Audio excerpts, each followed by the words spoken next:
혹시 올해부터 내 연금 통장에 찍히는 숫자가 바뀐다는 사실 알고 계셨습니까?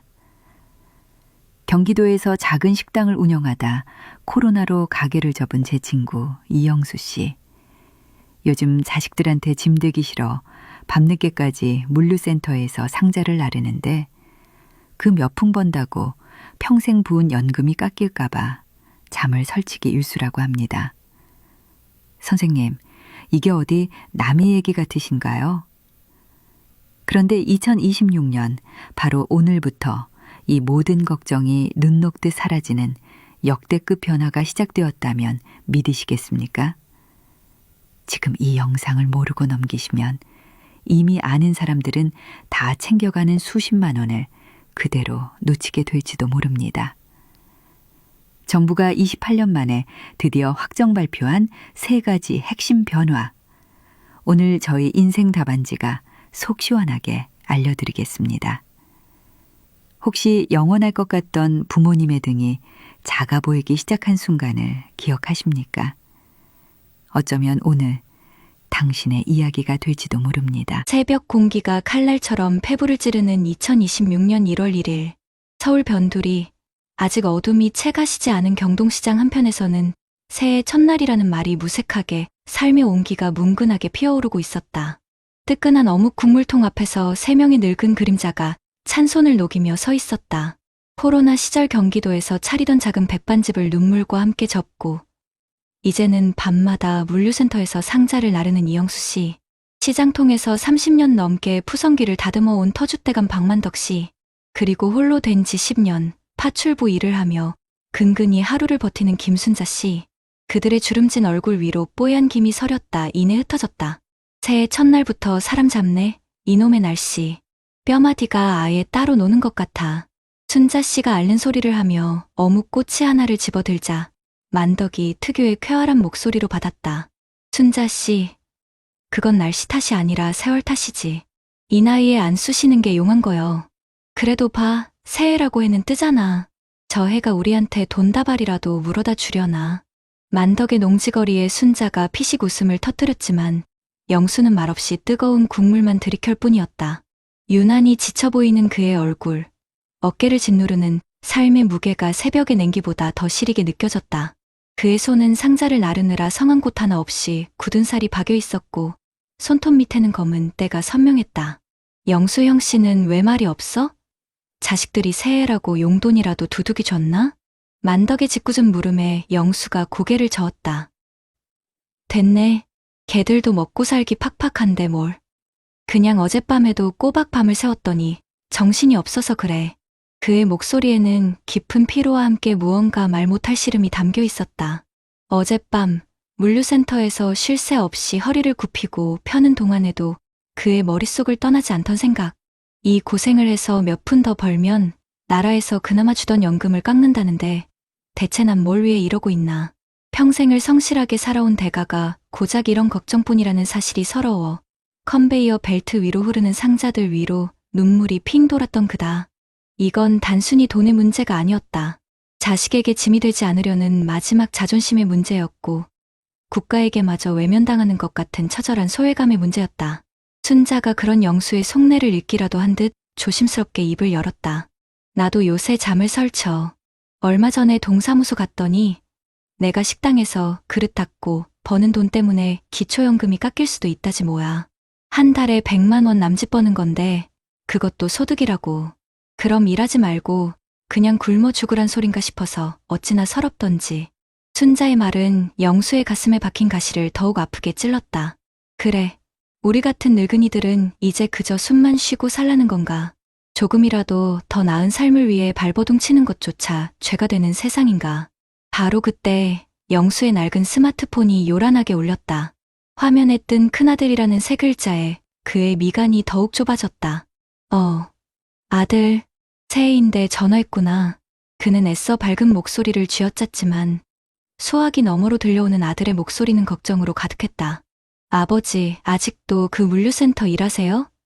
제가 생활비 더 보내드린다고 했잖아요. 연세도 있으신데 왜 그렇게 무리를 하세요? 아들의 진심 어린 걱정이었지만 영수에게는 그 말이 비수처럼 날아와 꽂혔다. 자식에게 손 벌리는 아버지가 되고 싶지 않아 시작한 일이었다. 밤새 허리가 끊어질 듯 아파도 새벽 찬 공기에 폐가 시려도 내 밥벌이는 내가 한다는 자존심 하나로 버텼다. 그런데 아들은 그 마음을 몰라주는 것만 같았다. 됐다. 내 걱정이나 해. 나 아직 쌩쌩해. 이놈아, 아비가 그 정도도 못 벌어서 자식한테 손 벌리는 찌질이로 보여? 끊는다. 영수는 버럭 소리를 지르며 전화를 끊어버렸다. 거칠게 숨을 몰아쉬는 그의 어깨가 파르르 떨렸다. 자존심을 지키기 위해 아들에게 상처를 주고 만 자신이 한심하고 비참했다. 더는 버틸 수 없다는 듯 그는 친구들 앞에서 끝내 무너져 내렸다. 내가 뭘 그렇게 잘못했냐? 평생 세금 꼬박꼬박 내고 자식들 번듯하게 키워내고 이제 늙어서 내 앞가림 좀 하겠다는데 나라에서는 돈 번다고 연금 깎는다 그러지. 자식 놈은 돈 준다고 일하지 말라 그러지. 그럼 난 대체 어떻게 살라는 거야. 그의 절규는 새벽 시장의 소음 속으로 처절하게 울려 퍼졌다.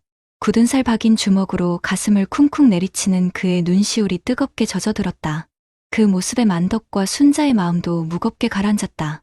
그것은 비단 영수 혼자만의 울분이 아니었다. 이 땅의 수많은 노인들이 남몰래 삼켜야 했던 서러움의 총합이었다. 한참을 울분 섞인 숨을 토해내던 영수가 결국 바닥에 주저앉으며 말했다. 이제 그만해야겠다. 이 짓도 더 해봐야 내 연금만 깎아먹는 멍청한 짓이지. 그냥 아들놈 말대로 손이나 벌리고 살아야지. 별 수 있나. 체념과 패배감이 그의 온몸을 휘감았다. 평생을 지켜온 자존심이 산산조각 나는 순간이었다. 순자도 고개를 떨구며 한숨을 내쉬었다. 그 어떤 위로의 말도 지금의 영수에게는 가닿지 않을 것 같았다. 정막이 흐르던 그때 가만히 듣고만 있던 만덕이 무겁게 입을 열었다. 영수야. 그의 목소리는 평소의 경쾌함 대신 단단하고 진중한 힘이 실려 있었다. 내가 지금껏 살아온 인생을, 내가 밤새 흘린 땀을 고작 그런 푼돈 몇 푼 때문에 포기하겠다고? 내가 어떤 사람인데 코로나 때 가게 문 닫으면서도 우리한테 술 한잔 사면서 다시 일어서면 된다고 했던 게 너 아니었냐? 만덕은 주머니에서 자신의 스마트폰을 꺼내 무언가를 톡톡 눌러 영수의 눈앞에 들이밀었다. 화면에는 빼곡한 글씨와 숫자들이 적혀 있었다. 정신 차리고 똑똑히 봐. 2026년 바로 오늘부터 세상이 바뀌었어. 내가 밤새 걱정하던 그 연금 감액, 그거 이제 옛날 얘기야. 만덕의 말에 영수와 순자의 눈이 휘둥그레졌다. 그게 무슨 소리야? 작년까지는 한 달에 309만 원 넘게 벌면 연금 깎는다고 난리였지. 그래서 너처럼 밤낮으로 일하는 사람들이 피눈물을 흘렸고. 근데 정부가 28년 만에 법을 바꿨어. 이제는 한 달에 자그마치 509만 원까지는 벌어도 내 노령연금 단 1원도 안 깎여. 내가 물류센터에서 버는 돈? 이제는 걱정할 필요가 없어진 거라고. 509만 원. 그 숫자는 마치 망치처럼 영수의 머리를 강하게 내리쳤다. 믿을 수 없다는 듯 그는 만덕의 핸드폰을 빼앗아 들고 화면을 뚫어져라 쳐다봤다. 정말이었다. 선명하게 찍힌 소득 활동에 따른 노령연금 감액 기준 대폭 완화라는 문구가 그의 흐릿한 눈 속으로 파고들었다. 만덕은 거기서 그치지 않고 순자를 향해 고개를 돌렸다. 순자 씨도 잘 들어. 당신이 식당 일에서 버는 돈 때문에 기초연금 깎일까봐 걱정했지? 그것도 오늘부터 달라졌어. 작년엔 114만 원까지 공제해줬는데 올해부턴 116만 원까지는 아예 소득으로 치지도 않아. 당신이 한 달에 113만 원 번다고 했지. 그럼 전액 공제야. 소득이 0원으로 잡히는 거라고. 기초연금 한 푼도 안 깎이고 다 받을 수 있어. 순자의 입이 벌어졌다. 깎일까 봐 밤새 전전긍긍했던 그 돈을 온전히 받을 수 있다는 말. 그녀의 눈가에 물기가 어렸다. 만덕은 마지막으로 두 사람을 번갈아 보며 결정적인 한 방을 날렸다. 그리고 이게 끝이 아니야. 우리 통장에 찍히는 연금 액수 자체가 올랐어. 작년 물가 상승률이 2.1%로 확정됐거든. 그래서 올해부터 우리가 받는 연금도 전부 2.1%씩 오르는 거야. 내가 매달 120만 원 받으니까 계산해보면 122만 5,200원. 매달 2만 5,200원씩 공돈이 더 생기는 셈이지. 이게 어디야? 만덕의 목소리는 확신에 차 있었다. 영수는 아무 말도 할 수 없었다. 그저 자신의 거칠고 투박한 손을 내려다볼 뿐이었다. 어젯밤 이 손으로 상자를 나르며 얼마나 자신을 자책했던가. 나라가, 세상이 나를 버렸다고 얼마나 원망했던가. 그런데 세상은 그가 모르는 사이에 변하고 있었다. 그의 땀과 노력을 더는 벌하지 않겠다고, 오히려 조금이나마 더 보태주겠다고 말하고 있었다. 영수는 터져나오는 울음을 참으려 입술을 깨물었다. 그리고는 떨리는 목소리로 만덕을 향해 물었다. 그 한마디에 그의 모든 회한과 안도, 그리고 미안함이 담겨 있었다. 그게 최선입니까? 확실해요? 드라마 속 명대사를 흉내낸 어설픈 질문이었지만 그 순간만큼은 세상 그 어떤 대사보다 절실했다. 만덕이 그런 영수의 어깨를 툭 치며 활짝 웃었다. 그래, 임마. 이게 나라가 우리한테 해줄 수 있는 최선이었나 보지. 그러니까 이제 울상 짓지 말고 아들한테 전화해서 사과부터 해. 아버지가 미안하다고. 그리고 더는 걱정하지 말라고. 내 아버지는 나라가 지켜보는 앞에서 내게 짐되지 않으려고 오늘도 이렇게 열심히 살고 있다고. 당당하게 말해. 영수는 고개를 끄덕였다. 눈물이 뺨을 타고 흘러 굳은 살 박인 손등 위로 뚝뚝 떨어졌다. 그것은 서러움의 눈물이 아니었다. 안도와 감사의 눈물이었고 다시 살아갈 용기를 얻은 자의 뜨거운 눈물이었다. 해가 완전히 떠오르며 시장 골목을 황금빛으로 물들이기 시작했다. 세 사람은 잠시 말없이 떠오르는 해를 바라보았다. 그때 만덕이 무언가 생각났다는 듯 나직이 덧붙였다. 그런데 말이야, 세상에 공짜는 없나 봐. 응, 우리가 이렇게 조금 더 받게 된 대신에 지금 한창 일하는 우리 아들, 딸내미들은 오늘부터 국민연금 보험료를 9%에서 9.5%로 더 낸다고 하더라고. 28년 만에 처음 오르는 거래. 우리가 받는 이 작은 온기가 결국엔 우리 새끼들이 지펴주는 장작불에서 나오는 거였어. 그 말에 영수와 순자의 얼굴에 잠시 그늘이 스쳤다. 자신들의 노후가 자식들의 어깨를 조금 더 무겁게 만든다는 현실. 그 기쁨 뒤에 숨겨진 씁쓸한 이면. 하지만 이내 그들의 표정은 다시 단단해졌다. 그렇기에 더더욱 주저앉아 있을 수만은 없었다.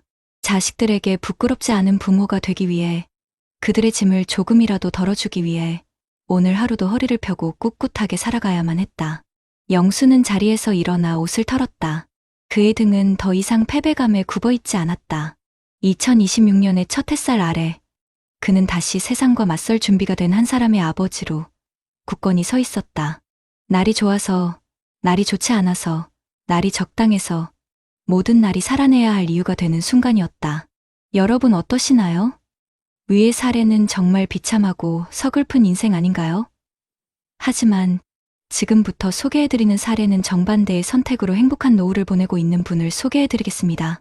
2026년 1월 1일 새해의 첫 햇살이 동탄 신도시의 한 아파트 거실을 부드럽게 감쌌습니다. 은은한 커피향과 클래식 선율이 흐르는 공간.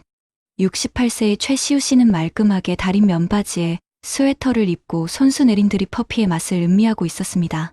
그의 창가에는 아내 이정숙 씨가 정성껏 가꾼 난초들이 기품 있는 자태를 뽐내고 있었죠.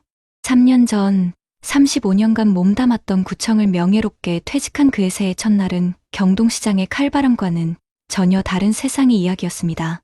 그는 어묵 국물 대신 따스한 커피 잔을, 굳은 살 박인 손 대신 평생의 반려자와 맞잡은 손을 쥐고 있었습니다. 잠시 후 그의 스마트폰이 경쾌한 알림 소리를 냈다. 영상통화 화면에 뜬 사랑하는 딸이라는 이름의 시우 씨의 얼굴에 잔잔한 미소가 번졌습니다. 아버지, 어머니, 새해 복 많이 받으세요. 화면 너머 갓 일어난 듯 부스싼 머리를 한 사위와 초롱초롱한 눈의 손자가 딸 옆에서 손을 흔들었습니다. 오냐, 우리 딸도 새해 복 많이 받아라. 우리 강아지 할아버지한테 세배해야지. 손자의 재롱에 한바탕 웃음꽃이 피었습니다. 시우 씨는 걱정 한마디 없이 그저 안부를 묻고 손자의 성장을 기뻐할 뿐이었습니다. 전화를 끊기 전 그가 덧붙였습니다. 수진아, 아빠가 너희 맛있는 거 사 먹으라고 계좌로 50만 원 붙였다. 사위랑 고생하는데 새해 첫날은 외식이라도 근사하게 해. 아유, 아버지, 괜찮은데 맨날 받기만 해서 어떡해요. 괜찮기는. 자식 입에 밥 들어가는 거 보는 게 부모 낙이다. 너희가 행복하게 잘 사는 게 효도야. 아빠 걱정은 말고. 딸의 목소리에는 부담이 아닌 진심 어린 감사가 담겨 있었습니다. 시우 씨에게 자식은 더 이상 책임져야 할 짐이 아니라 함께 인생의 기쁨을 나누는 동반자였습니다. 전화를 끊은 시우 씨는 창밖으로 펼쳐진 아파트 단지의 고요한 풍경을 바라보며 잠시 상념에 잠겼습니다. 이 평화가 결코 거저 주어진 것이 아님을 그는 누구보다 잘 알고 있었습니다. 그의 기억은 까마득한 25년 전 1990년대 말 IMF 외환위기가 온 나라를 핥히고 지나가던 시절로 거슬러 올라갔습니다. 당시 40대 초반의 주사였던 그는 평생을 성실하게 살아온 직장 선배들이 하루아침에 길거리로 나앉는 모습을 숱하게 목격했습니다. 특히 그에게 큰 충격을 주었던 것은 정년을 불과 2년 앞두고 명예퇴직을 강요당했던 박 부장님의 비참한 노후였습니다. 퇴직금으로 무리하게 시작한 치킨집은 1년도 버티지 못하고 빚더미만 남겼고 결국 박 부장님은 60이 넘은 나이에 아파트 경비원으로 내몰렸습니다. 헬스케진 얼굴로 최 주사, 자네는 절대 나처럼 살지 말게. 연금만 믿지 마. 자식도 믿지 마. 오직 자네 부부 두 사람의 미래만 보고 준비해야 하라며 씁쓸하게 웃던 그의 모습이 시우 씨의 뇌리에 대모처럼 박혔습니다. 그날 밤, 그는 아내와 마주 앉아 결심했습니다. 여보, 우리 지금부터 딱 20년만 허리띠를 졸라맵시다. 남들처럼 해외여행 못 가고 차를 못 바꿔도 좋아. 대신 우리 노후는 우리 손으로 만들자. 자식들에게 손 벌리는 부모는 되지 맙시다. 그때부터 부부의 처절하리만치 지독한 노후 준비가 시작되었습니다. 월급날이면 공무원 연금과는 별개로 소득의 15%를 떼어 무조건 개인연금과 장기펀드에 쏟아부었습니다. 동료들이 새 차를 뽑을 때 그는 10년 된 낡은 차를 손수 고쳐 탔고 아내는 백화점 대신 시장에서 옷을 사 입었습니다. 아이들 교육비는 아끼지 않았지만 부부를 위한 소비는 극단적으로 줄였습니다. 때로는 내가 이렇게까지 살아야 하나 싶은 회의감에 잠 못 이룬 밤도 있었습니다. 하지만 그때마다 아파트 경비실에서 추위에 떨던 박 부장님의 모습을 떠올리며 마음을 다잡았습니다. 그 길고 외로웠던 인고의 세월은 퇴직하던 날 비로소 빛나는 보상으로 돌아왔습니다. 매달 통장에 어김없이 찍히는 280만 원의 공무원 연금, 그리고 25년간 부부가 피땀으로 부어온 개인연금과 IRP 계좌에서 추가로 흘러나오는 120만 원, 월 400만 원의 고정 수입은 부부가 누구의 눈치도 보지 않고 품위 있는 노후를 보내기에 충분한 금액이었습니다. 젊은 날의 희생이 노년의 자유를 선물한 것입니다. 이 모든 것이 남의 이야기가 아닌 바로 당신의 선택에 따라 달라질 수 있는 미래의 모습입니다. 오후가 되자 시우 씨는 외투를 챙겨 입고 집을 나섰습니다. 그가 향한 곳은 동네 노인복지관의 컴퓨터 교실. 그는 이곳에서 일주일에 2번 어르신들에게 스마트폰과 컴퓨터 활용법을 가르치는 재능기부 봉사를 하고 있었습니다. 수강생 대부분은 시우 씨와 비슷한 연배였지만 처한 상황은 각양각색이었습니다. 선상님, 이것 좀 봐줘요. 나라에서 기초연금이 2.1% 올랐다고 문자가 왔는데 이게 뭔 소린지 하나도 모르겠어. 수업이 끝나자 한 할머니가 스마트폰을 들고 그에게 다가왔습니다. 그때 교실 뒤편에 앉아있던 오랜 친구 김철민 씨가 투덜거리며 끼어들었습니다. 올려주면 뭐해. 자식한테 용돈 좀 받았다고 소득으로 잡아서 다 깎아버리는데 내 친구 영수는 물류센터에서 밤새 일하고 번 돈 때문에 노령연금 깎일까봐 새해 첫날부터 울었다더라. 일하는 늙은이는 죄인이야, 죄인. 철민 씨의 푸념에 시우 씨는 조용히 고개를 끄덕이며 그의 스마트폰을 받아 들었습니다. 그리고는 능숙하게 인터넷 뉴스 기사를 찾아 보여주었습니다. 철민아, 이제 그 걱정은 좀 덜어도 될 것 같네. 봐, 올해부터 노령연금 깎이는 소득 기준이 한 달에 509만 원까지로 크게 올랐어. 자네 친구분이 그만큼 버는 건 아닐 테니 이제 연금 깎일 일은 없겠네. 뭐? 이게 진짜야? 철민 씨의 눈이 휘둥그레졌습니다. 시우 씨는 담담하게 말을 이었습니다. 나라가 제도를 바꾸는 건 좋은 일이지. 하지만 더 중요한 건 우리가 저런 제도 변화에 일희일비하지 않아도 될 만큼 미리 준비하는 거야. 내가 20년 전에 연금저축 붙는다고 할 때 자네가 나더러 답답한 짠돌이라고 놀렸던 거 기억나나? 기억나지. 그때의 그 짠돌이 지씨, 지금 나한테는 매달 120만 원의 자유를 선물해주고 있네. 나는 이제 연금이 깎일까, 자식에게 아쉬운 소리 할까 걱정할 필요가 없어. 오히려 내가 번 돈으로 손주 녀석 장난감 하나 더 사줄 수 있는 기쁨을 누리지. 철민아, 세상은 우리가 모르는 사이에 변하는 게 아니야. 변할 것을 미리 예측하고 대비하는 사람에게만 기회가 오는 걸세. 시우 씨의 목소리는 자랑이 아닌 진심 어린 안타까움과 조언이 담겨 있었습니다. 그는 봉사활동으로 얻는 소박한 보람과 과거의 현명한 선택이 가져다 준 경제적 안정 속에서 제2의 인생을 만끽하고 있었습니다. 그의 얼굴에는 더 이상 돈에 얽매이지 않는 자의 평온함과 여유가 가득했습니다. 집으로 돌아오는 길, 시우 씨의 발걸음은 가벼웠습니다. 아파트 단지 놀이터에서 아이들이 웃으며 뛰노는 모습을 보자 문득 자식들 생각이 났습니다. 그들이 짊어진 삶의 무게가 얼마나 무거울까. 올해부터 국민연금 보험료가 9%에서 9.5%로 오른다는 뉴스도 떠올랐습니다. 어쩌면 자신과 같은 노인들의 편안한 노후는 결국 저렇게 열심히 살아가는 자식 세대의 어깨 위에 서 있는 것인지도 모릅니다. 그래서 그는 더욱더 자식에게 짐이 되고 싶지 않았습니다. 오히려 든든한 버팀목이 되어주고 싶었습니다. 집에 도착하니 아내가 따뜻한 유자차를 내밀며 그를 맞았습니다. 오늘 수업은 어땠어요? 다들 좋아하시죠? 그럼 당신 남편이 그래도 아직 쓸모가 있다니까. 너스레를 떨며 아내의 어깨를 감싸 안는 그의 눈빛이 더없이 따뜻했습니다. 거실 한편의 노인 부부의 젊은 시절 사진. 치열하게 살았지만 단 한 번도 미래를 외면하지 않았던 그들의 고단했던 시간이 액자 속에서 환하게 웃고 있었습니다. 노후의 행복은 어느 날 갑자기 찾아오는 행운이 아니었습니다. 그것은 젊은 날, 미래의 나를 위해 기꺼이 현재의 즐거움을 유예했던 굳건한 의지와 현명한 선택이 쌓여 만들어진 견고한 성이었습니다. 2026년의 첫날, 최시우 씨는 그 성 안에서 가장 안전하고 평화로운 저녁을 맞이하고 있었습니다. 날이 좋아서, 날이 좋지 않아서, 날이 적당해서가 아니었다. 스스로 준비했기에 모든 날이 평온할 수 있는 순간이었습니다. 앞선 사례들을 잘 보셨나요? 이런 문제들과 관련해서 전문가들과 통계 자료를 소개해드리겠습니다. 새벽 시장의 찬 바람 속에서 폐지를 줍고 박스를 나르시는 우리 어르신들의 모습, 앞서 보신 이야기 속 영수 씨의 한숨. 이게 정말 일부의 이야기일까요? 절대 그렇지 않습니다. 지금 대한민국 노년층의 현실을 가장 적나라하게 보여주는 비극적인 풍경입니다. 실제로 우리나라의 노인 빈곤율은 세계적으로도 가장 높은 수준에 속합니다.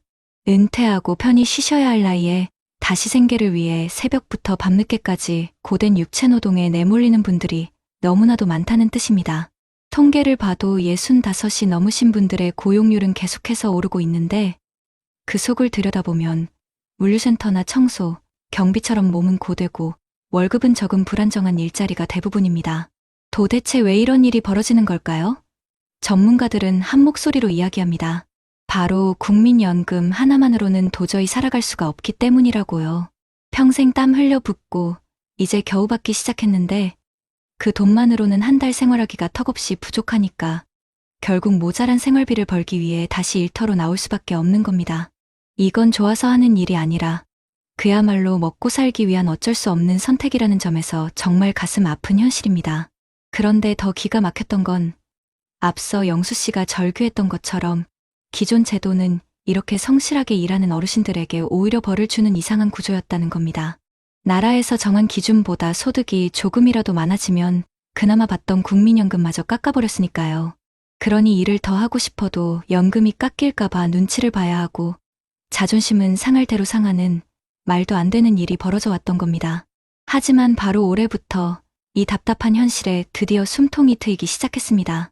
이제는 한 달에 509만 원까지는 벌어도 연금이 단 한 푼도 깎이지 않도록 기준이 크게 바뀌었습니다. 생계를 위해 일하시는 대부분의 어르신들께서는 이제 소득 때문에 연금이 깎일 걱정은 안 하셔도 된다는 희소식입니다. 이뿐만이 아닙니다. 기초연금을 받으시는 분들도 일을 해서 소득이 조금 늘었다고 바로 수급 자격이 박탈되는 일이 크게 줄어들게 됩니다. 나라에서 어르신들의 근로 의욕을 꺾는 게 아니라 오히려 이를 통해 가난에서 벗어나려는 노력을 응원하고 도와주겠다는 뜻으로 바뀐 겁니다. 물론 작년에 오른 물가만큼 연금액도 올려준다고 하니 당장 장바구니 걱정은 조금이나마 덜 수 있게 됐습니다. 분명 반가운 변화입니다만 전문가들은 이게 임시방편일 뿐 근본적인 해결책은 아니라고 경고합니다. 이어서 최시우 선생님의 사례를 떠올려 볼까요? 그분이 어떻게 그렇게 여유로운 노후를 보내고 계실까요? 단순히 공무원 연금을 많이 받아서가 아니었습니다. 20년이 넘는 세월 동안 월급의 15%를 꼬박꼬박 떼어 개인연금과 펀드에 꾸준히 투자한 인내의 결과물이었던 겁니다. 이건 우리에게 아주 중요한 사실을 알려줍니다. 나라가 주는 국민연금 하나만 믿어서는 안 된다는 뜻입니다. 회사에서 주는 퇴직연금, 그리고 내가 스스로 준비하는 개인연금까지 이렇게 세 개의 기둥이 튼튼하게 받쳐줘야만 비로소 안정적인 노후가 가능하다는 걸 보여주는 거죠. 우리나라 노후 준비의 가장 큰 약점은 바로 이 국민연금에 대한 지나친 기대입니다. 많은 분들이 나중에 나라에서 다 해주겠지라고 막연하게 생각하시지만 전문가들은 단호하게 말합니다.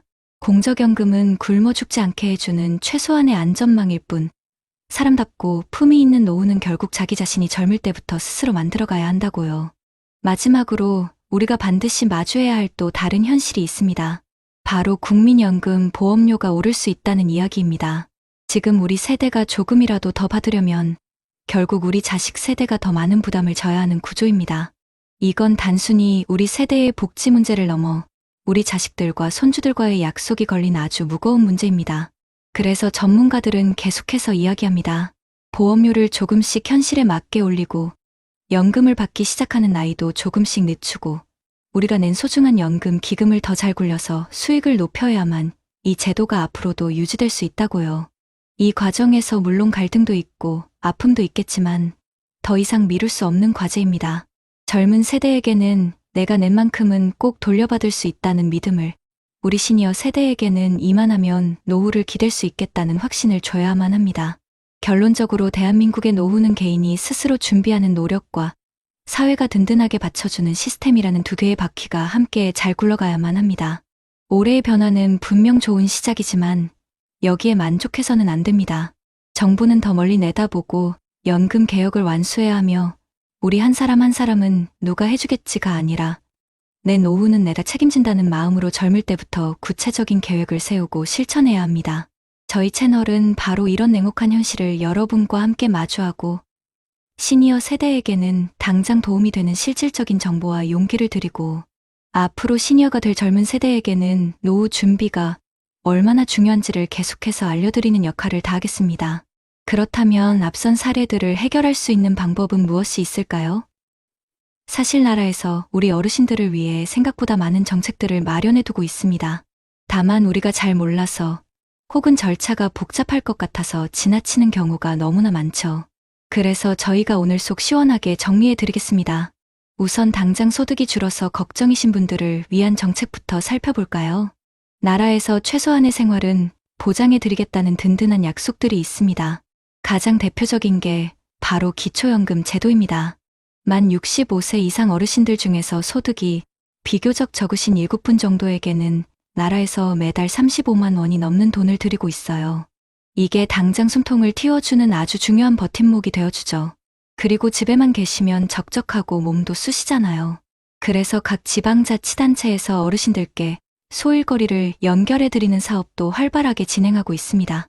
동네 공공시설을 돌보거나 아이들 등하굣길 교통정리를 돕는 일들인데요.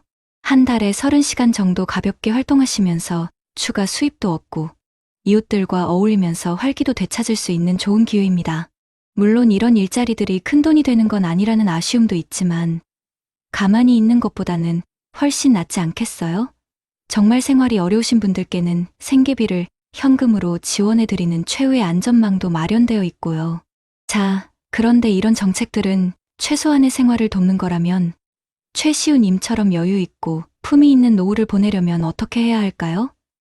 바로 젊었을 때부터 스스로 노후를 준비하는 지혜가 필요합니다. 나라에서도 이렇게 스스로 준비하는 분들을 아주 적극적으로 응원하고 도와줍니다. 최시우님의 성공 비결이었던 3층 연금 체계 기억나시죠? 그 중에서도 개인이 따로 챙기는 개인형 퇴직연금, 그러니까 IRP나 연금저축이 핵심입니다. 어렵게 생각하실 것 없어요. 내가 노후를 위해서 따로 매달 얼마씩 저축을 하면 나라에서 참 잘했다 칭찬해주면서 세금을 확 깎아주는 제도입니다.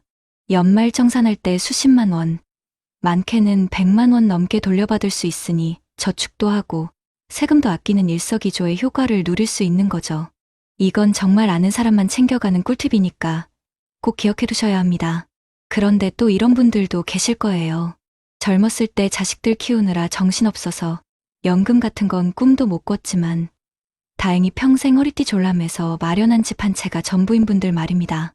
이런 분들을 위해 주택연금이라는 아주 좋은 제도가 있습니다.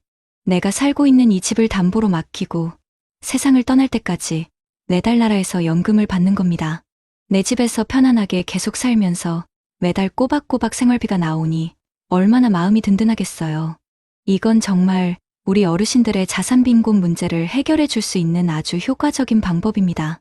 농사 짓는 분들을 위한 농지연금도 있고요. 자, 이렇게 돈 문제는 어느 정도 해결에 실마리가 보입니다. 하지만 돈이 전부가 아니죠. 건강을 잃으면 아무 소용이 없잖아요. 특히 나이가 들면 몸 여기저기가 쑤시고 아픈데 덜컥 치매라도 오면 어쩌나, 자식들한테 짐이 되면 어쩌나 걱정이 많으시죠. 그래서 우리나라에는 노인장기요양보험이라는 세계적으로도 부러워하는 좋은 제도가 있습니다. 치매나 중풍처럼 혼자 힘으로 생활하기 어려운 어르신들을 위해 요양보호사님이 집으로 찾아와 식사부터 목욕까지 다 도와주시거나 주야간보호센터 같은 시설을 이용할 때 비용의 아주 많은 부분을 나라에서 대신 내주는 겁니다. 덕분에 자녀분들 부담도 크게 줄어들고 어르신들은 존엄성을 지키면서 필요한 돌봄을 받으실 수 있죠. 그리고 요즘에는 꼭 시설에 들어가지 않고 내가 평생 살아온 동네에서 이웃들과 어울리며 지내고 싶어하는 어르신들이 많아졌습니다. 그래서 각 지역마다 어르신들의 건강과 생활을 돌봐드리는 지역사회 통합돌봄이라는 것도 생겨나고 있어요. 혼자 사시는 어르신 댁에 주기적으로 찾아가서 안부도 여쭙고 다 같이 모여서 운동도 하고 몸이 불편하면 의사나 간호사가 직접 방문해서 진료도 해주는 아주 촘촘하고 따뜻한 돌봄 정책이라고 할 수 있습니다. 내 삶이라는 나무 한 그루, 거친 비바람에 흔들리고 모진 눈보라에 얼어붙으면서도 오늘까지 굳건히 서 있었네. 색인 나이테마다 기쁨과 슬픔의 이야기가 있고 거칠어진 껍질마다 땀과 눈물의 세월이 스며 있으니 이제 그 그늘 아래 편히 앉아 지나온 길을 미소로 돌아볼 시간이 되면 좋으리. 영상 속에서 우리는 너무나 다른 두 분의 노후를 만났습니다. 한 분은 매일 밤 줄어드는 통장 잔고와 막막한 내일이 두려워 깊은 한숨과 함께 뒤척이며 밤을 지새웁니다. 젊은 날의 고생이 원망스럽고 자식들에게 짐이 될까 하는 미안함에 가슴이 무너져 내립니다. 그분의 시간은 흐르는 것이 아니라 그저 버텨내는 것에 가까웠습니다. 하지만 또 다른 한 분, 최시우님과 같은 분의 노후는 따스한 햇살과도 같았습니다. 매일 아침 눈을 뜨며 살아있음에 감사하고 사랑하는 이들과 함께 웃음꽃을 피우며 오늘 주어진 하루를 온전히 누립니다. 그분의 얼굴에는 걱정의 그늘 대신 스스로의 삶을 단단하게 일구어 낸 자부심과 평온함이 가득했습니다. 어머니, 아버지, 이 두 삶의 차이가 과연 운명이나 팔자소관이었을까요? 절대 그렇지 않습니다. 그것은 바로 내 삶의 마지막 페이지를 내 손으로 직접 써내려가겠다는 작은 용기와 관심의 차이였습니다. 정부가 마련해 둔 정책과 제도들은 그저 차가운 활자로 존재하는 것이 아닙니다. 그것은 바로 평생을 헌신하며 살아오신 우리 어머님, 아버님들의 어깨를 감싸 안는 따뜻한 온기이며 흔들리는 걸음을 붙잡아주는 든든한 지팡이입니다. 기초연금은 나라가 그동안 정말 고생 많으셨다며 매미는 작은 감사의 손길이며 어르신 일자리는 당신은 여전히 우리 사회에 꼭 필요한 분이라는 존중의 표현입니다. 스스로 준비하는 연금저축과 주택연금은 젊은 날 흘린 땀방울이 노년의 풍요로움으로 돌아오는 기적의 씨앗이며 노인장기요양보험은 내 삶의 존엄을 마지막까지 지켜주는 든든한 울타리입니다. 평생을 자식들을 위해, 가정을 위해 쉼 없이 달려오셨습니다. 닳아버린 무릎과 희미해진 눈을 보면서도 내 몸 돌볼 겨를 없이 또 자식 걱정, 손주 걱정에 밤잠을 설치셨을 겁니다. 그래서 이제와 내 노후 하나 제대로 챙기는 것이 마치 큰 욕심이나 사치처럼 느껴지실지도 모르겠습니다. 남에게 아쉬운 소리하는 것이 익숙지 않아 복잡한 서류 앞에서 그냥 문을 닫아버리고 싶으실지도 모릅니다. 하지만 오늘만큼은 꼭 기억해 주십시오. 당신의 노후는 결코 누군가의 짐이 아니라 치열했던 한평생에 대한 가장 성스러운 보상이자 축복이어야만 합니다. 이제는 조금 더 나 자신을 귀하게 여기셔도 괜찮습니다. 자식들에게 손 벌리지 않고 당당하게 살아가고 싶다는 그 마음, 아프지 않고 건강하게 여생을 보내고 싶다는 그 소망을 부끄러워하지 마십시오. 알아보는 용기, 문을 두드리는 지혜, 그리고 도움을 청할 수 있는 당당함, 이 세 가지만 있다면 당신의 남은 황후는 결코 외롭거나 서글프지 않을 것입니다. 오늘 저희가 알려드린 이야기들이 당신의 가슴 속에 작은 희망의 불씨가 되기를, 그리고 그 불씨가 활활 타올라 남은 인생을 환하게 비추는 등불이 되기를 진심으로 기도합니다. 당신의 삶이라는 나무가 마지막까지 아름답고 향기로운 열매를 맺을 수 있도록 저희가 언제나 곁에서 가장 큰 목소리로 응원하겠습니다. 당신은 충분히 그럴 자격이 있는 세상에서 가장 귀한 분입니다. 여러분, 요즘 문득 이런 생각 드신 적 없나요? 내가 괜히 아프면 누가 날 챙겨줄까? 얼마 전 전북에서 70대 한 어르신이 심한 통증을 참고 버티다 결국 응급실로 실려갔다는 소식이 있었습니다. 검사비가 부담돼 며칠만 참아보겠다는 그 마음. 우리 부모님, 그리고 지금의 우리 마음과 다르지 않습니다. 나이 들수록 몸은 예전 같지 않고 병원비, 생활비가 한꺼번에 겹치면 불안이 더 크게 다가옵니다. 혹시 나도 준비가 부족한 건 아닐까? 이미 많은 60대, 70대 분들이 같은 고민을 하고 있다고 합니다. 오늘 영상 끝까지 보지 않으면 여러분도 놓칠 수 있습니다. 여러분의 미래를 지켜줄 중요한 이야기니까요. 여러분, 혹시 이런 생각해 보신 적 있으신가요? 나이 들수록 아픈 것보다 더 무서운 건 나를 챙겨줄 사람이 점점 없어지는 거다. 이 말은 몇 년 전 부산의 한 72세 어르신이 남긴 실제 인터뷰에서 나온 문장입니다. 건강이 무너지고 형편이 기울어도 도와달라고 말할 곳이 없다는 현실. 이것이 지금 대한민국 노인들이 가장 두려워하는 순간입니다. 오늘은 실제 사건들을 바탕으로 재구성한 한 노인의 감동 실화, 그 첫 번째 이야기를 들려드리겠습니다. 경기도 의왕 오래된 다가구 단지. 지은 지 30년은 넘은 듯한 외벽엔 페인트가 벗겨져 있고 철계단은 밤새 눅눅한 겨울 공기를 머금은 채 서 있다. 이 새벽 73세 박준호 씨는 또다시 잠에서 깨었다. 눈을 뜬 시간이 아니라 통증이 깨운 시간이었다. 허리 아래쪽으로 찌릿하게 번져오는 통증. 과거 공장에서 40년 넘게 일하며 생긴 부상이 다시 도지는 것이다. 그는 한숨을 삼킨다. 오늘은 좀 덜 아프려나 아니면 또 하루를 버텨야 하나? 전기요금이 밀려 전기장판은 이미 3개월째 못 켜고 있다.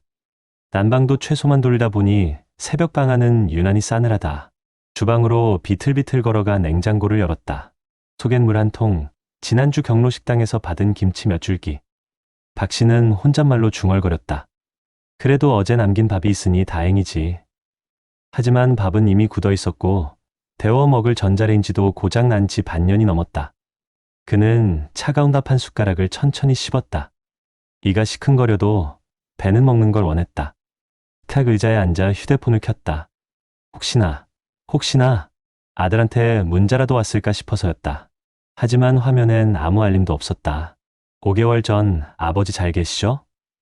딱 그 한 줄이 마지막이었다. 박 씨는 오른쪽 무릎을 주물렀다.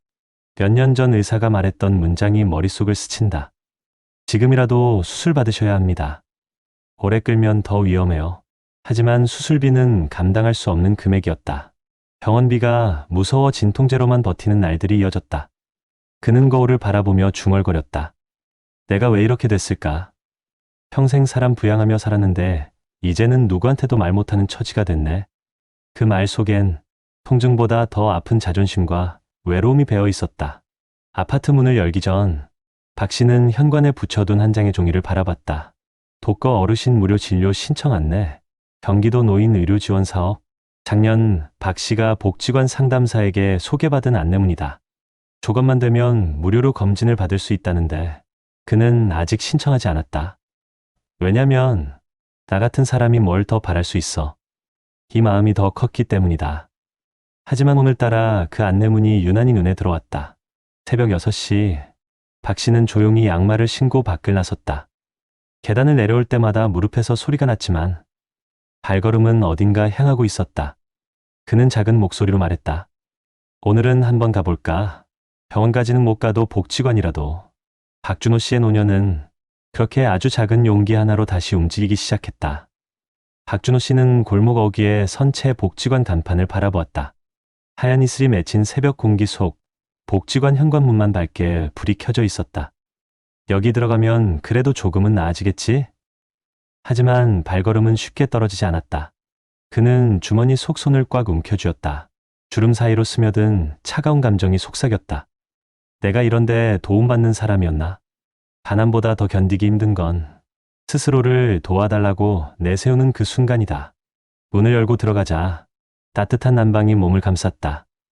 어르신 오셨어요? 추우셨죠? 복지관 상담사 김소연 씨가 환하게 웃으며 다가왔다. 박 씨는 손사래를 치며 말했다. 아, 그냥 안내문 보고 궁금해서 대단한 건 아니고. 소연 씨는 그의 무릎을 흘끗 보고 조심스럽게 물었다.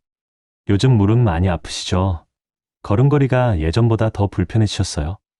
박 씨의 얼굴이 순간 굳어졌다. 누군가 자신의 몸 상태를 알아본다는 사실이 왠지 모르게 부끄럽고 동시에 위로가 되었다. 어르신, 의료 지원 신청하시면 기본 검진은 전부 무료예요. 무릎 MRI도 조건만 맞으면 비용 거의 안 드시고요. 박 씨는 놀란 표정으로 물었다. 그렇게까지 된다고요? 네, 생각보다 많은 분들이 몰라서 못 받고 계세요. 그 말에 박준호 씨의 눈이 천천히 흔들렸다. 그는 속으로 생각했다. 나는 그냥 참고 사는 게 당연한 줄 알았는데 생각보다 나 같은 사람에게도 길이 있었던 건가. 그때 박 씨의 휴대폰이 울렸다. 화면엔 미정이라는 이름이 떠 있었다. 5개월 만에 전화였다. 아빠 요즘 어떻게 지내? 그 이따가 잠깐 볼 수 있을까? 박 씨는 순간 말문이 막혔다. 보고 싶은 마음은 항상 있었지만 딸에게 부담될까, 약한 모습을 보일까 두려워. 먼저 찾지 못했던 시간들이 떠올랐다. 겨우 입을 떼어 말했다. 그래, 아빠 괜찮다. 하지만 그의 손은 약하게 떨리고 있었다. 전화를 끄는 박 씨에게 소연 씨가 부드럽게 말했다. 어르신, 아픈 거 부끄러운 거 아니에요. 도움받는 것도 잘못이 아니고요. 박 씨는 천천히 고개를 들었다. 그동안 굳어있던 마음이 조금씩 풀리는 것 같았다. 나도 치료를 받아도 되는 사람일까요? 소연 씨는 조용히 고개를 끄덕였다. 당연하죠. 어르신도 누군가의 소중한 가족이잖아요. 박 씨의 손끝이 미세하게 떨리며 무릎 위에서 느리게 오므려졌다. 문 밖으로 나왔을 때 햇빛이 막 골목 사이로 떨어지고 있었다. 조금 전까지만 해도 그에게 아침은 그저 버텨야 하는 하루의 시작이었다. 하지만 지금은 아주 작은 희망이 깃든 이른 아침처럼 느껴졌다. 그래, 오늘은 병원까지 한번 가보자. 그는 천천히 그러나 분명한 발걸음으로 골목을 내려가기 시작했다. 박준호 씨는 떨리는 손으로 카페 문 앞에 서 있었다. 초라해 보일까봐 주름이 깊어진 얼굴을 몇 번이나 손바닥으로 쓸어내렸다. 딸과 만나는 게 반가우면서도 두려웠다. 오늘은 무슨 얘기를 하려는 걸까? 잠시 후 딸 이미정이 조심스레 다가왔다. 그의 얼굴을 마주한 순간 미정은 몇 초 동안 말을 잇지 못했다. 아버지를 보고 놀랐다는 표정이었다. 아빠 얼굴이 왜 이렇게 수척해지셨어요? 그 한마디에 박 씨의 가슴은 철렁 내려앉았다. 아픈 모습이 들킬까 가장 두려웠는데 결국 숨길 수 없었던 것이다. 미정은 따뜻한 차를 건넸다. 아빠, 요즘 허리 아프다고 하셨잖아요. 병원은 다녀오셨어요? 박 씨는 서둘러 말문을 막았다. 별일 아니다. 나이 들면 다 그렇지. 하지만 미정은 알고 있었다. 그 말이 오래된 핑계라는 걸. 아빠 솔직히 말씀드릴게요. 엄마가 돌아가신 뒤로 아빠가 혼자 버티는 거 마음이 항상 걸렸어요. 박준호 씨는 시선을 피했다. 미정과 눈을 마주치면 괜찮다는 말이 더 이상 입에 붙지 않을 것 같았다. 침묵 끝에 박 씨가 낮은 목소리로 말했다. 병원비가 좀 걱정됐지. 아무리 저렴하다 해도 내 입장에선 큰 돈이니까. 그는 끝까지 체면을 지키고 싶었지만 딸 앞에서는 더 숨길 수가 없었다. 미정의 눈이 붉어졌다. 아빠 그런 문제 혼자 끌어안고 계셨어요? 왜 한 번이라도 저한테 말 안 하셨어요? 박 씨는 떨리는 목소리로 답했다. 내가 힘들까봐, 부담 줄까봐 그랬지. 그 순간 두 사람 사이에 묵직한 공기가 가라앉았다. 아버지의 자존심, 그리고 딸의 미안함이 동시에 터져나오는 순간이었다. 그날 오후 미정의 손에 이끌려 박 씨는 결국 병원에 오게 되었다. 접수 창구 앞에 서는 동안 그는 긴장으로 어깨가 굳어 있었다. 아버님, 무릎 MRI랑 정형외과 진료부터 잡아드릴게요. 간호사가 친절하게 말했지만 박준호 씨의 표정은 점점 굳어졌다. 진료비가 얼마나 나올지 혹시 큰 병이 나올지 그 모든 불안이 한꺼번에 몰려왔다. MRI 촬영을 마치고 나온 후 정형외과 의사는 모니터 화면을 가리켰다. 어르신 예상보다 상태가 많이 안 좋습니다. 무릎 연골이 거의 다 닳아있고 척추 디스크까지 동반됐어요. 박 씨는 귀에서 윙하는 소리가 나는 듯 했다. 의사는 말을 이어갔다. 지금은 걷고 있지만 이대로면 몇 달 뒤엔 일상생활도 어려울 수 있습니다. 수술이 필요합니다. 그 말이 떨어지는 순간 박준호 씨의 손이 파르르 흔들렸다. 수술? 그는 얼굴을 들지 못했다. 자신의 몸이 이렇게까지 망가져 있었다는 사실을 받아들이기가 너무 힘들었다. 진료실 밖 딸 미정은 결국 눈물을 흘렸다. 아빠 왜 이렇게 될 때까지 참으셨어요? 누가 아빠한테 이렇게 살라고 했어요? 왜 저한테 한 번도 말 안 했어요? 박 씨는 미정의 손을 잡지도 못한 채 그저 고개만 떨구었다. 미안하다. 정말 미안하다. 그 말 뒤에 담긴 의미는 평생 가족을 위해 살아온 아버지의 마음, 그리고 혼자 맞은 노년의 쓸쓸함이었다. 진료비 견적서를 들고 복도에 서 있는 박 씨는 표정이 굳어 있었다. 20만 원이 조금 넘는 금액, 수술비까지 포함하면 앞으로 더 많이 들 터였다. 미정이 조용히 말한다. 아빠, 제가 다 처리할게요. 걱정하지 마세요. 그러자 박 씨는 단호하게 고개를 저었다. 안 된다. 나는 내 짐이 되고 싶지 않다. 이 말은 가난보다 더 두려운 단어였다. 짐. 수많은 60대, 70대 시청자들이 자신을 보는 듯한 가장 마음 아픈 장면이 바로 이 순간이었다. 박준호 씨는 복도 의자에 조용히 앉아 조용히 손을 모았다.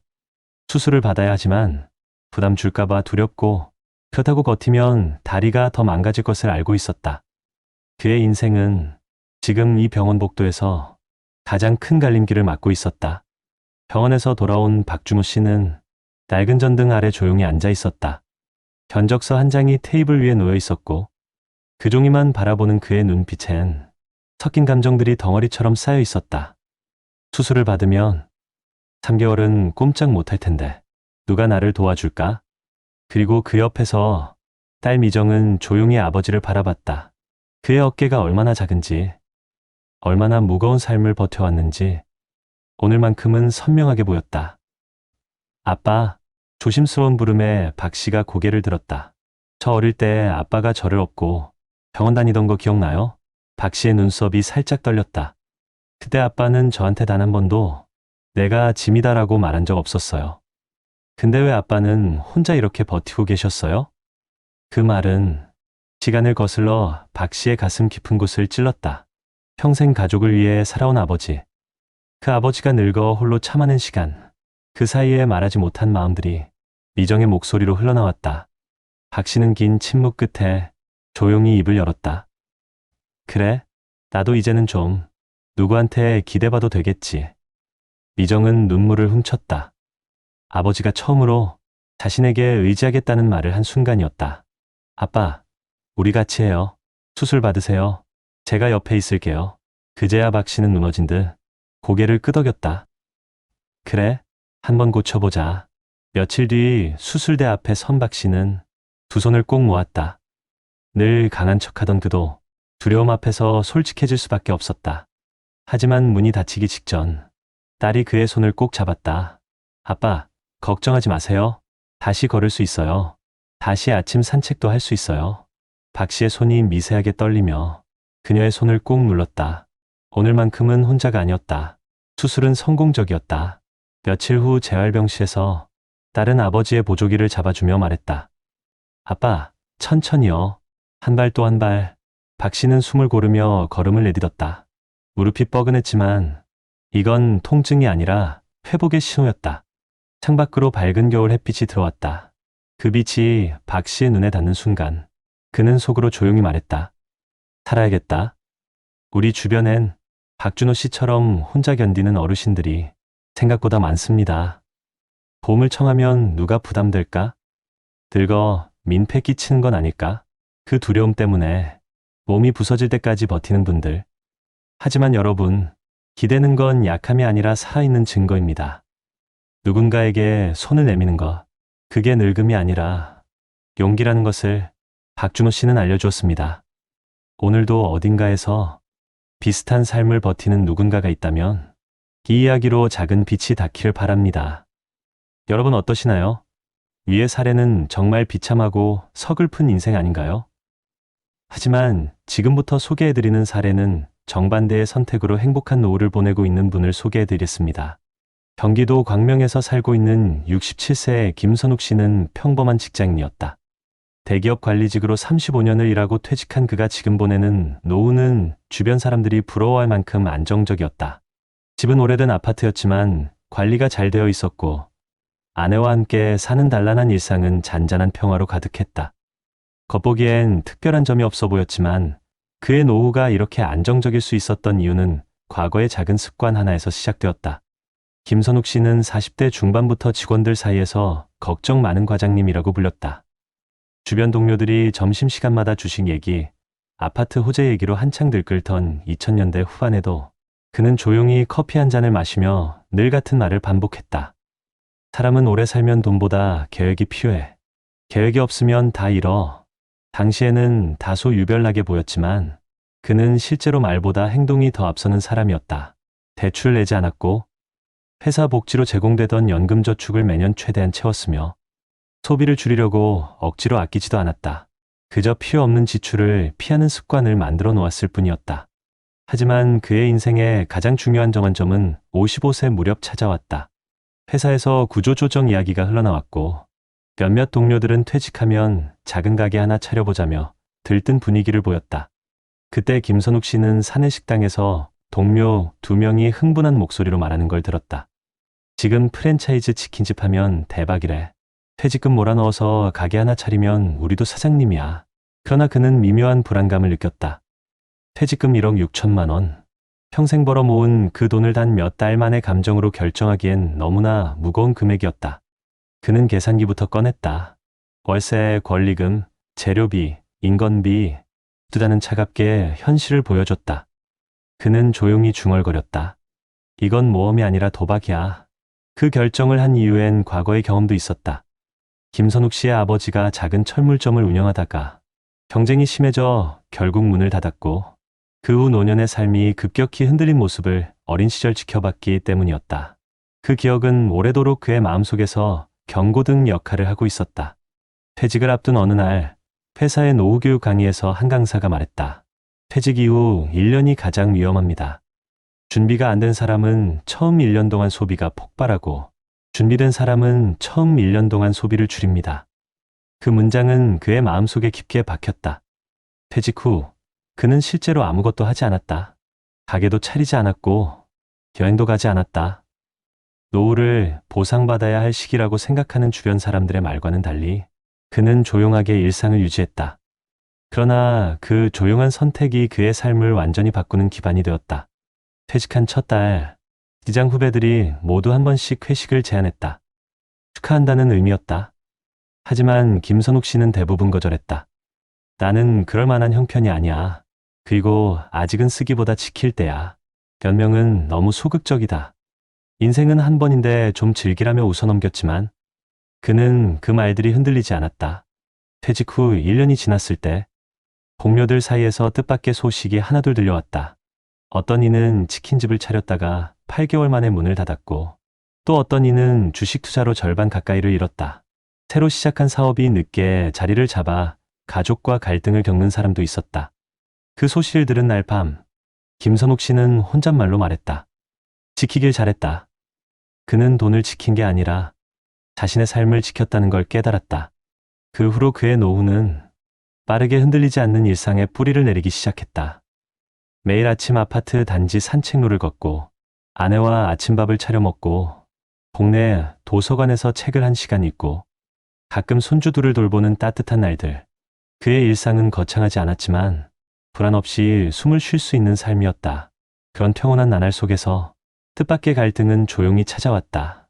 퇴직 3년 차이던 어느 겨울, 김선욱 씨는 갑작스러운 통증으로 새벽에 눈을 떴다. 몇 달 전부터 무릎이 조금씩 아프긴 했지만 그날은 느낌이 달랐다. 움직일 때마다 관절이 덜컥거리는 소리와 함께 날카로운 통증이 번졌다. 그는 잠시 앉아서 숨을 고르며 스스로에게 말했다. 나도 이제 예전 같지 않구나. 아침이 되어 아내에게 조심스럽게 말을 꺼냈다.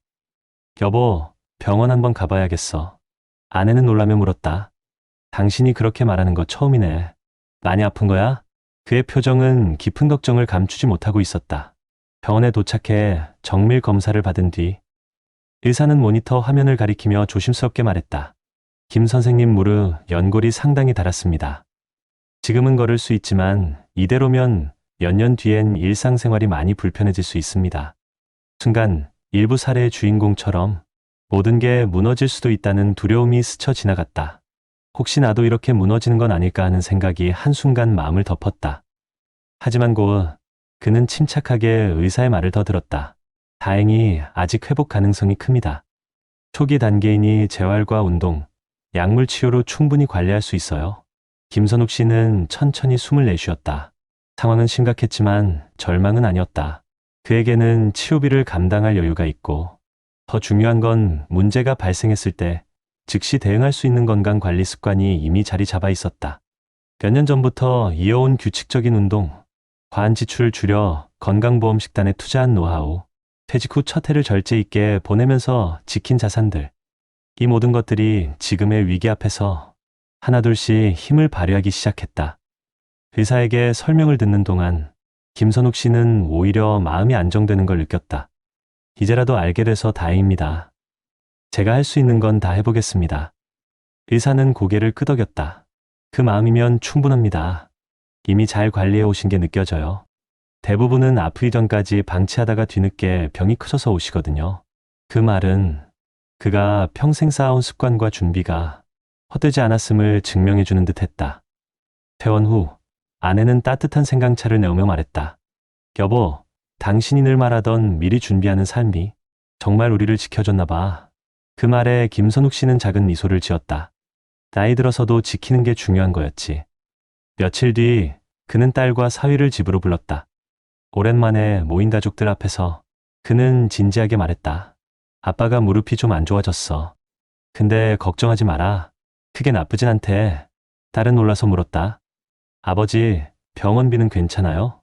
혹시 필요하시면 말씀하세요. 그는 단호하게 고개를 저었다. 아빠는 평생 이런 날을 대비해서 준비해 놓은 게 있어. 너희한테 손 벌릴 일 없어. 딸은 잠시 말이 없었다. 그러다 조용히 웃으며 말했다. 아버지, 정말 대단하세요. 그 말 속엔 존경과 안심, 그리고 사랑이 담겨 있었다. 이 순간 김선욱 씨는 확신했다. 준비된 노후가 가져오는 건 단순한 경제적 안정이 아니라 가족에게 짐이 되지 않는 삶, 그로 인해 지켜지는 가족 간의 관계라는 것을. 김선욱 씨는 병원에서 배운 재활 운동을 꾸준히 따라했다. 한 번도 빠지지 않고 매일 아침 아파트 단지를 걸었다. 예전보다 천천히, 하지만 더 깊은 호흡으로 걸었다. 어느 날 아파트 단지 벤치에서 쉬고 있는데 아래층에 사는 74세 이웃 어른이 다가와 물었다. 김 선생, 요즘 더 젊어졌네. 비결이 뭔가? 그는 웃으며 대답했다. 비결이라기보다 걱정 만들지 않는 생활을 한 덕이죠. 이웃은 고개를 끄덕이며 말했다. 역시 준비된 사람은 달라. 그 말은 그의 지난 삶을 정확히 요약하는 한 문장이었다. 김선욱 씨는 어느 날 일기를 쓰듯 작은 메모를 남겼다. 나이 들어 후회하지 않으려면 돈보다 마음이 먼저 안정돼야 한다. 그리고 그 마음은 평생 습관이 만든다. 그의 노후는 화려하지 않았다. 그렇지만 안정이라는 단단한 기둥 위에 서 있었다. 누군가에게 의지하지 않아도 되었고 병이 찾아와도 당황하지 않았다. 삶의 균형이 무너지지 않았다. 그의 이야기는 우리에게 조용히 말하고 있었다. 준비된 노후는 나를 지키고 내 가족을 지키고 내 삶을 지키는 길이다. 불행을 피한 게 아니라 평생 쌓아온 작은 선택들이 그를 지켜준 것이다. 노후가 불안정했던 첫 번째 사례와 달리 김선욱 씨처럼 준비된 노후를 살아가는 사람들의 공통점은 여러 통계에서도 명확하게 나타난다. 대한민국 통계청이 발표한 고령층 생활실태 조사에서는 안정적인 노후를 보내는 65세 이상 인구의 가장 중요한 요소로 정기적인 소득원을 꼽았다. 자료에 따르면 연금이나 이자, 퇴직금처럼 꾸준한 현금 흐름을 가지고 있는 고령층은 그렇지 않은 고령층보다 생활 만족도가 2배 가까이 높게 나타났고, 갑자기 질병이나 의료비 지출이 발생해도 불안이 크게 줄어드는 것으로 조사됐다. 통계청은 노후의 빈곤 위험은 자산의 크기보다 매달 흐르는 소득의 안정성이 더 결정적이라고 설명한다. 김선욱 씨가 퇴직 후 무리한 창업을 하지 않고 꾸준히 유지한 연금과 자금 관리가 실제로 그의 건강과 삶 전체를 지켜준 이유도 여기에 있다. 보건복지부와 한국보건사회연구원이 조사한 자료에서도 비슷한 결과가 나타난다. 의료비 부담 때문에 치료를 미루거나 포기하는 고령층은 대부분 예상치 못한 지출을 감당할 현금이 없다는 이유를 들었다. 반면 평소 수입에서 일정 비율을 지속적으로 모은 고령층은 같은 질환이라도 치료 시점이 늦지 않고 건강 상태가 양호할 가능성이 더 높았다. 보고서에서는 건강 문제는 노후의 가장 큰 지출 요인이며 준비된 가정과 그렇지 않은 가정의 삶의 격차를 빠르게 벌리는 요소라고 설명한다. 특히 무리한 창업이나 대출, 단기 투자보다 지출 관리와 규칙적인 운동, 예방검진이 미래 의료비를 크게 낮춘다는 결론이 나왔다. 이 연구는 노후가 흔들리는 이유는 갑작스러운 위기보다 준비되지 않은 선택의 반복 때문이며 퇴직 직후 안정적인 소비와 규칙적인 생활 리듬을 잡는 것이 가장 중요하다고 정리한다. 김선욱 씨가 지난 세월 실천해온 흐름과 자연스럽게 이어지는 내용이다. 국내 학술 자료에서도 동일한 흐름을 확인할 수 있다. 여러 연구에서는 퇴직 이후 초기 몇 년간 소비를 안정적으로 유지한 집단이 장기적으로 노후 빈곤에 빠질 확률이 낮다는 분석을 제시했다. 특히 건강관리와 경제적 안정 사이에 밀접한 연관성이 강조되는데 조기 검진과 예방 차원의 건강 습관이 추후 의료비와 회복 기간을 크게 줄여준다는 연구 결과도 반복적으로 확인된다. 이는 경제적 준비와 신체적 준비가 함께 갈 때 삶 전체가 안정된다는 점을 보여준다. 해외 조사에서도 동일한 경향이 나타난다. 여러 국가를 비교한 조사에서는 은퇴 직후 과도한 소비를 줄이고 규칙적인 의료 관리를 유지한 고령층이 이후 평균 여생 동안 겪는 의료비 지출 증가폭이 낮다는 분석이 나왔다. 또한 은퇴 첫 몇 년간의 소비 패턴이 이후의 안정성을 결정하는 비중이 매우 크며 준비된 노후를 보낸 사람들은 질환을 조기에 발견하고 치료할 확률이 높아 삶의 질이 더 좋다는 조사도 있다. 이는 김선욱 씨의 선택이 단순한 절약이 아니라 미래 위험을 줄이는 전략적 행동이었다는 사실을 잘 보여준다. 이 다양한 자료들이 공통적으로 말하는 결론은 단순하다. 노후의 격차는 소득의 높고 낮음보다 준비된 생활 습관이 만들어내는 차이에서 시작된다는 점이다. 그리고 그 준비는 화려한 수입이나 특별한 능력이 아니라 매일 반복된 작은 선택에서 비롯된다. 김선욱 씨처럼 평소 지출 관리하고 건강을 챙기고 돌발 상황을 대비해 두는 사람은 아플 때 병원을 미루지 않고 가족에게 짐이 되지 않으며 위기가 와도 무너지지 않는 삶을 다져간다. 결국 노년의 안정은 하루하루의 습관과 선택의 결과라는 사실을 여러 통계와 연구가 증명하고 있다. 전문가들은 김선욱 씨처럼 안정된 노후를 지키기 위해 가장 중요한 것은 문제가 닥쳤을 때 흔들리지 않는 기초 체력을 마련하는 것이라고 말합니다. 여기서 말하는 기초 체력은 단순히 돈을 많이 모으는 것이 아니라 예측 가능한 지출을 줄이고 위험을 분산한 삶의 구조를 만드는 것을 의미합니다. 실제로 국내 고령정책 전문가들은 은퇴 후 가장 흔히 무너지는 항목이 의료비, 부채, 돌발 지출이라고 지적하며 이를 예방하기 위해 예방건강검진, 장기요양보험, 지역사회 건강관리 프로그램을 적극 활용해야 한다고 조언합니다. 대한민국 정부와 각 지자체도 고령층의 의료 경제적 부담을 줄이기 위해 다양한 실질적 제도를 운영하고 있는데 많은 어르신들이 이러한 정책을 모르거나 신청하지 않아 혜택을 놓치는 경우가 많습니다. 예를 들어 보건복지부는 모든 66세 전후 어르신을 대상으로 국가건강검진과 치매 조기검진을 무료 또는 매우 낮은 비용으로 제공하고 있고 서울, 경기, 부산, 광주 등 주요 지자체에서는 찾아가는 건강버스, 모바일 건강관리 서비스, 독거노인 안부 확인 서비스, 어르신 방문간호 사업 등을 운영하여 작은 증상부터 큰 질환까지 조기에 발견하도록 돕고 있습니다. 특히 2025년부터는 전국적으로 시행되는 건강보험 심층 건강관리 서비스를 통해 혈압당뇨 고지혈증 같은 만성질환 관리까지 지역의원 중심으로 지원받을 수 있어 노인 의료비 부담이 크게 감소할 전망입니다.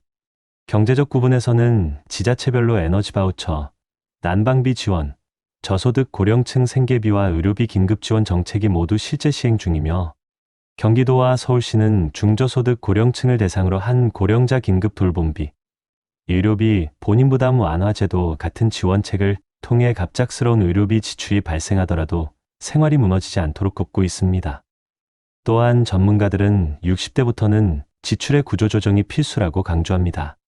불필요한 소비를 억지로 줄이라는 의미가 아니라 식기통신비 보험료 등 매달 나가는 고정지출 조정에 경제적 여유를 확보하는 것이 장기적으로 가장 큰 안전망이 된다는 조언입니다. 실제로 전국 만 65세 이상 고령층을 대상으로 한 조사는 생활이 안정된 노인의 절반 이상이 지출 구조 조정을 60대 초반에 이미 마친 상태라는 점을 보여줍니다. 여기에 더해 정부는 고령자 근로장려금과 노년 일자리 사업을 통해 60대, 70대가 무리하지 않고도 월 소득을 보완할 수 있도록 돕고 있으며 2025년부터는 다양한 형태의 시간제 단기형 노년 일자리도 확대될 예정입니다. 해외에서도 한국과 비슷한 고령화 문제를 해결하기 위해 다양한 노후 정책을 시행하고 있습니다. 일본은 지방자치단체가 주도하여 지역 포괄 케어 시스템을 확대하고 있는데 이는 거주지 반경 안에서 건강관리 요양 주거 돌봄을 모두 해결하는 구조로 고령층이 아프더라도 지역사회에서 빠르게 도움을 받을 수 있습니다. 독일은 장기요양보험을 통해 가족 부담을 줄이는 데 중점을 두고 있고 실제로 노인이 갑자기 아프거나 거동이 어려워지면 요양간병 방문 도우미 서비스가 보험으로 자동 연계됩니다. 북유럽 국가들은 고령층이 겪는 사회적 고립 문제 해결을 위해 공동 식사 프로그램, 노년 커뮤니티 센터, 무료 건강 모임 등을 운영하며 정신 신체 건강을 함께 관리하고 있습니다. 이러한 해외 사례는 우리나라의 지역사회 통합 돌봄 정책이 앞으로 어떤 방향으로 확장될 수 있을지 보여주는 중요한 모델입니다. 전문가들은 공통적으로 말합니다. 노후 준비는 완벽한 계획이 아니라 작은 실천에서 시작된다고요. 기본 건강검진을 제때 받는 것, 지자체 복지센터에 한번 방문해 상담을 받아보는 것, 불필요한 지출을 줄이고 내 몸과 생활을 지키는 최소한의 장치를 마련하는 것이 결국 삶 전체를 지키는 기초가 됩니다. 김선욱 씨처럼 평범한 가정에서 안정된 노후를 만든 사람들의 공통점은 거창한 목표가 아니라 반복되는 일상을 관리하는 힘에 있습니다. 여러분 역시 지금부터라도 지자체의 건강복지 지원을 확인해 두고 질병을 미루지 않고 소비를 점검하는 습관을 실천한다면 앞으로 다가올 노년의 삶은 충분히 바뀔 수 있습니다. 한 줄로 오늘 이야기를 마무리해보고 싶습니다. 늦게 핀 꽃도 결국 피어난다는 걸, 나이는 우리 삶의 끝이 아니라 또 한 번의 시작이라는 것. 여러분, 오늘 두 사람의 이야기를 함께 들었습니다. 하나는 아픔을 참다 결국 고립 속에서 무너졌던 어르신의 삶이었고, 다른 하나는 작은 선택을 쌓아가며 노후를 단단하게 지켜낸 김선욱 씨의 이야기였습니다. 두 사람 모두 같은 시대를 살았고, 같은 고생을 했고, 같은 나이에 은퇴했지만, 결과는 너무도 달랐습니다. 한 사람은 괜찮다 스스로를 속이며 혼자 버텼고, 결국 병이 악화될 때까지 주변에 손을 내밀지 못했습니다. 그러나 다른 한 사람은 지금 준비하면 나중에 내가 편해진다는 마음으로 소비를 조절하고 건강을 챙기고 위험을 미리 대비해 삶이 흔들릴 때도 무너지지 않았습니다. 두 사람의 차이는 무엇이었을까요? 돈의 크기였을까요? 능력이었을까요? 아니었습니다. 그 차이는 평생 쌓아온 작은 습관, 그리고 나를 지키겠다는 조용한 의지였습니다. 우리는 종종 나이를 이유로 후회하고 이제 와서 뭐가 달라지겠어라며 체념하곤 합니다. 하지만 여러분, 진짜 늦은 때는 없습니다. 몸이 보내는 작은 신호를 외면하지 않는 일, 지출을 다시 점검해보는 일, 지자체 복지센터를 한번 찾아가 상담을 받아보는 일, 병원을 미루지 않고 제때 가보는 일, 이 모든 것은 지금 당장도 시작할 수 있는 작은 실천입니다. 오늘 영상 속 첫 번째 어르신처럼 아픔을 숨기고 괜찮은 척하고 외로움에 허우적대다 삶이 무너지는 길로 갈 수도 있습니다.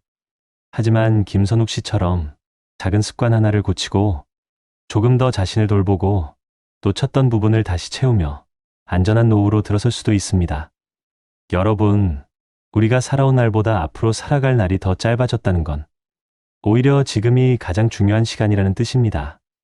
지금의 선택이 우리의 마지막 10년, 20년을 바꿀 수 있습니다. 누군가는 노후 준비는 돈 많은 사람들만 하는 거 아니냐고 묻습니다. 그러나 현실은 그 반대입니다. 준비가 필요한 사람은 바로 평범한 우리, 평범한 부모님, 평범한 어르신들입니다. 오늘 이야기의 두 주인공 중 어떤 삶이 더 마음에 남으셨나요? 어떤 길을 걷고 싶으신가요?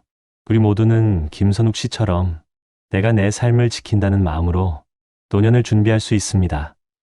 여러분의 하루가 조금 더 따뜻해지고 앞으로의 날들이 조금 더 든든해지길 바라며 오늘 이야기를 마무리합니다. 이제 여러분의 선택이 시작될 차례입니다. 여러분의 노후는 아직 늦지 않았습니다. 여러분, 혹시 이런 생각 해보신 적 있으신가요? 나는 절대 저렇게는 안 될 거야. 내 노후는 안전할 거야.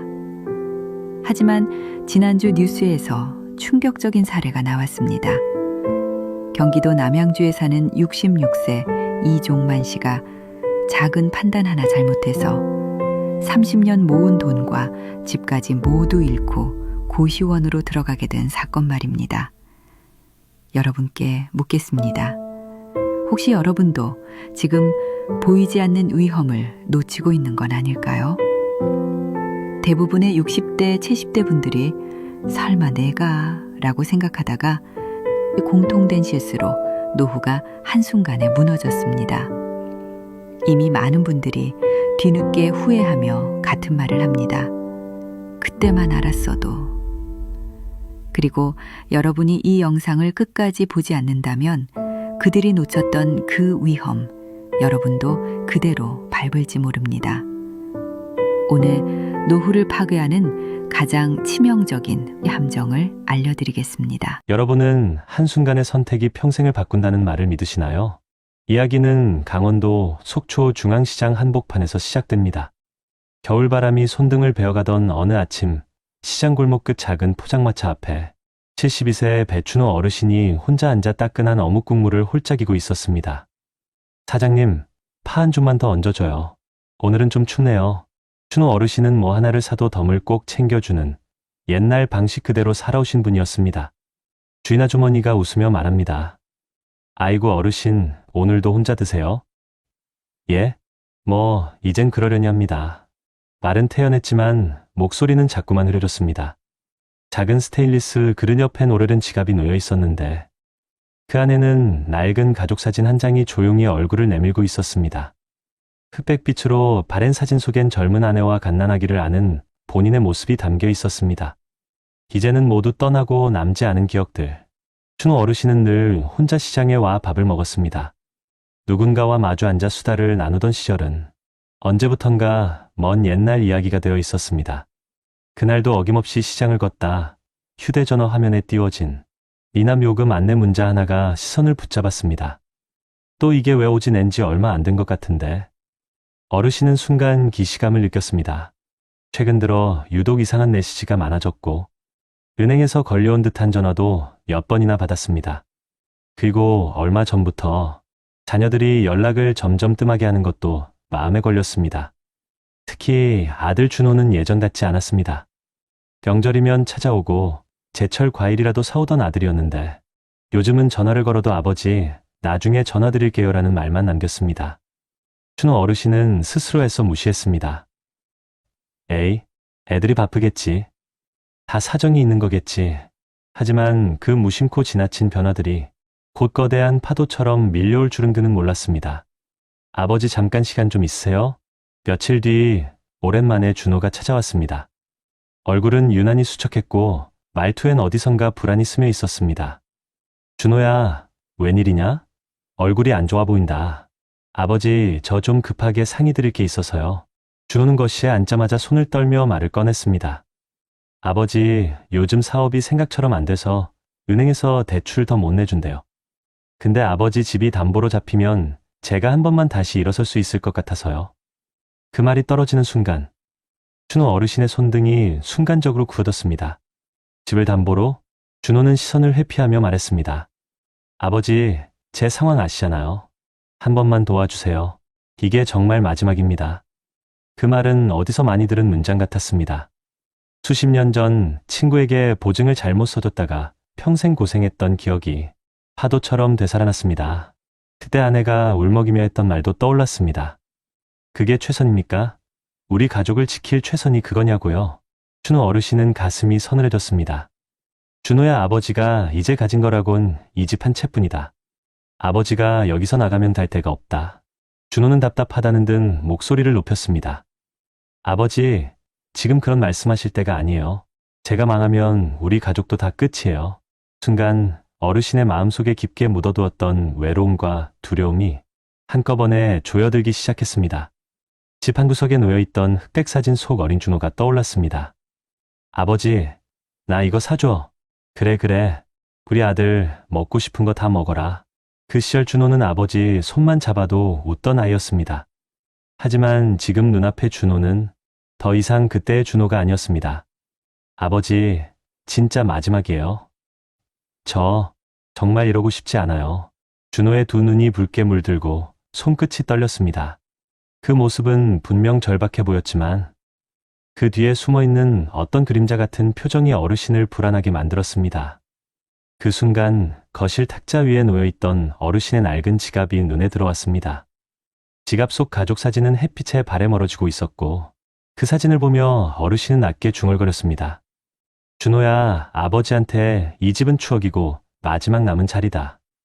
준호는 그 말을 듣는 순간 갑자기 표정이 굳어졌습니다. 아버지 그럼 못 도와주시겠다는 거네요? 말투가 달라졌습니다. 차갑고 어딘가 다친 소리. 준호 어르신의 심장이 쿵 하고 내려앉았습니다. 그게 아니고 아버지도 생각을 좀. 됐어요? 아버지도 결국 자기 생각만 하시네요. 준호는 자리에서 벌떡 일어났습니다. 그리고 신발을 신는 동안 단 한 번도 뒤돌아보지 않았습니다. 문이 쾅 소리를 내며 닫히는 순간 겨울바람보다 더 차가운 침묵이 집안에 내려앉았습니다.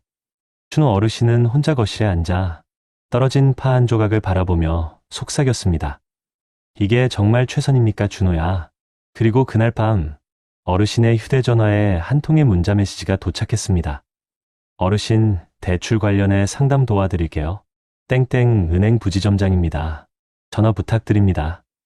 어르신은 깊게 숨을 들이쉬었습니다. 그리고 떨리는 손으로 휴대전화를 들었습니다. 그 선택이 어떤 파국을 불러올지도 모른 채 휴대전화 화면은 작은 불빛처럼 반짝이며 진동을 울렸습니다. 땡땡 은행 부지점장입니다. 대출 상담 도와드릴게요. 배춘호 어르신은 한참이나 휴대전화를 바라보다가 천천히 통화 버튼을 눌렀습니다. 예, 제가 상담 문자를 받아서. 그러나 전화를 받은 사람의 목소리는 어디선가 들은 듯한 느낌을 주는 지나치게 정중한 말투였습니다. 어르신, 지금 상황이 매우 급합니다. 지금 바로 집 담보로 안전하게 이전해 놓으셔야 피해를 막을 수 있습니다. 피해? 그 단어가 마음에 작게 걸렸습니다. 무슨 피해요? 제가 뭘 했다고? 상대는 마치 모든 상황을 알고 있다는 듯 빠르게 말을 이어갔습니다. 어르신 명의로 된 집이 금융사기에 악용되고 있습니다. 지금 당장 안전 계좌로 이전하지 않으면 집이 압류될 수 있습니다. 순간 어르신의 머릿속이 하얘졌습니다. 몇 년 전 TV에서 보았던 보이스피싱 뉴스가 스치듯 지나갔습니다. 그러나 그때의 그는 설마 나한테 그런 일이라고 생각했었습니다. 그런데 지금 바로 그 상황이 눈앞에서 벌어지고 있는 것 같았습니다. 전화를 끊고도 마음이 가라앉지 않았습니다. 어르신은 혼잣말처럼 중얼거렸습니다. 기집까지 이르면 난 정말 갈 데가 없는데. 그때 거실 한켠에 놓여있던 흑백 가족 사진이 눈에 들어왔습니다. 젊은 시절 아내가 아기를 껴안고 웃고 있었고 그 옆에서 본인도 환하게 웃고 있었습니다. 그 시절의 자신은 몰랐습니다. 세월이 흐르면 가장 지키고 싶은 게 집이 아니라 가족의 마음일 수도 있다는 것을 눈시울이 뜨거워지려던 순간 문이 갑자기 덜컥 열렸습니다. 아버지, 준호였습니다. 하지만 오늘의 준호는 어제와 달랐습니다. 말없이 들어와 신발을 벗고 아버지 앞에 앉았습니다. 아버지, 제가 너무 흥분했어요. 죄송합니다. 그 말 한마디에 어르신의 손끝이 작게 떨렸습니다. 그래도 그는 쉽게 대답하지 못했습니다. 준호는 조심스럽게 말을 이었습니다. 아버지, 제가 아버지 집 담보로 대출 받으려고 한 이유는 저 때문이 아니라 애들 때문입니다. 애들? 둘째가 수술을 앞두고 있어요. 병원비가 너무 많이 들어요. 제가 아버지한테 말씀드리지 못한 건 죄송해서 그랬어요. 순간 어르신의 심장이 툭 하고 멈추는 듯 했습니다. 그럼 아버지가 도와줬어야 하는 게 아니고 내려놔야 했던 건 준호, 내 자존심이었구나. 준호의 눈가에 금세 눈물이 맺혔습니다. 아버지, 제가 잘못했어요. 정말 잘못했습니다. 두 사람은 잠시 아무 말도 하지 않고 앉아 있었습니다. 그 침묵은 책임과 후회, 그리고 남아있는 정이 뒤섞여 조용히 방 안을 메웠습니다. 잠시 뒤 다시 어르신의 휴대전화가 울렸습니다. 땡땡 은행 부지점장입니다. 준호가 화면을 보고 표정을 굳혔습니다. 아버지, 다시 온 거예요? 그래, 아까 상담해준다고. 준호는 전화를 가로채며 냉정하게 말했다. 이거 사기입니다. 뭐라고? 은행이 문자를 이렇게 보내지 않아요. 게다가 압류? 안전예좌? 이건 다 보이스피싱에서 쓰는 말이에요. 준호는 급히 인터넷을 열어 유사 사기 문구를 검색해 보여주었습니다. 어르신은 말문이 막혔습니다. 그럼 아버지 집이 압류되는 건 아니고? 없어요, 아버지. 절대 그런 일 없어요. 어휴, 내가 또 속을 뻔했구나. 준호는 잠시 숨을 고르고 나직하게 말했습니다.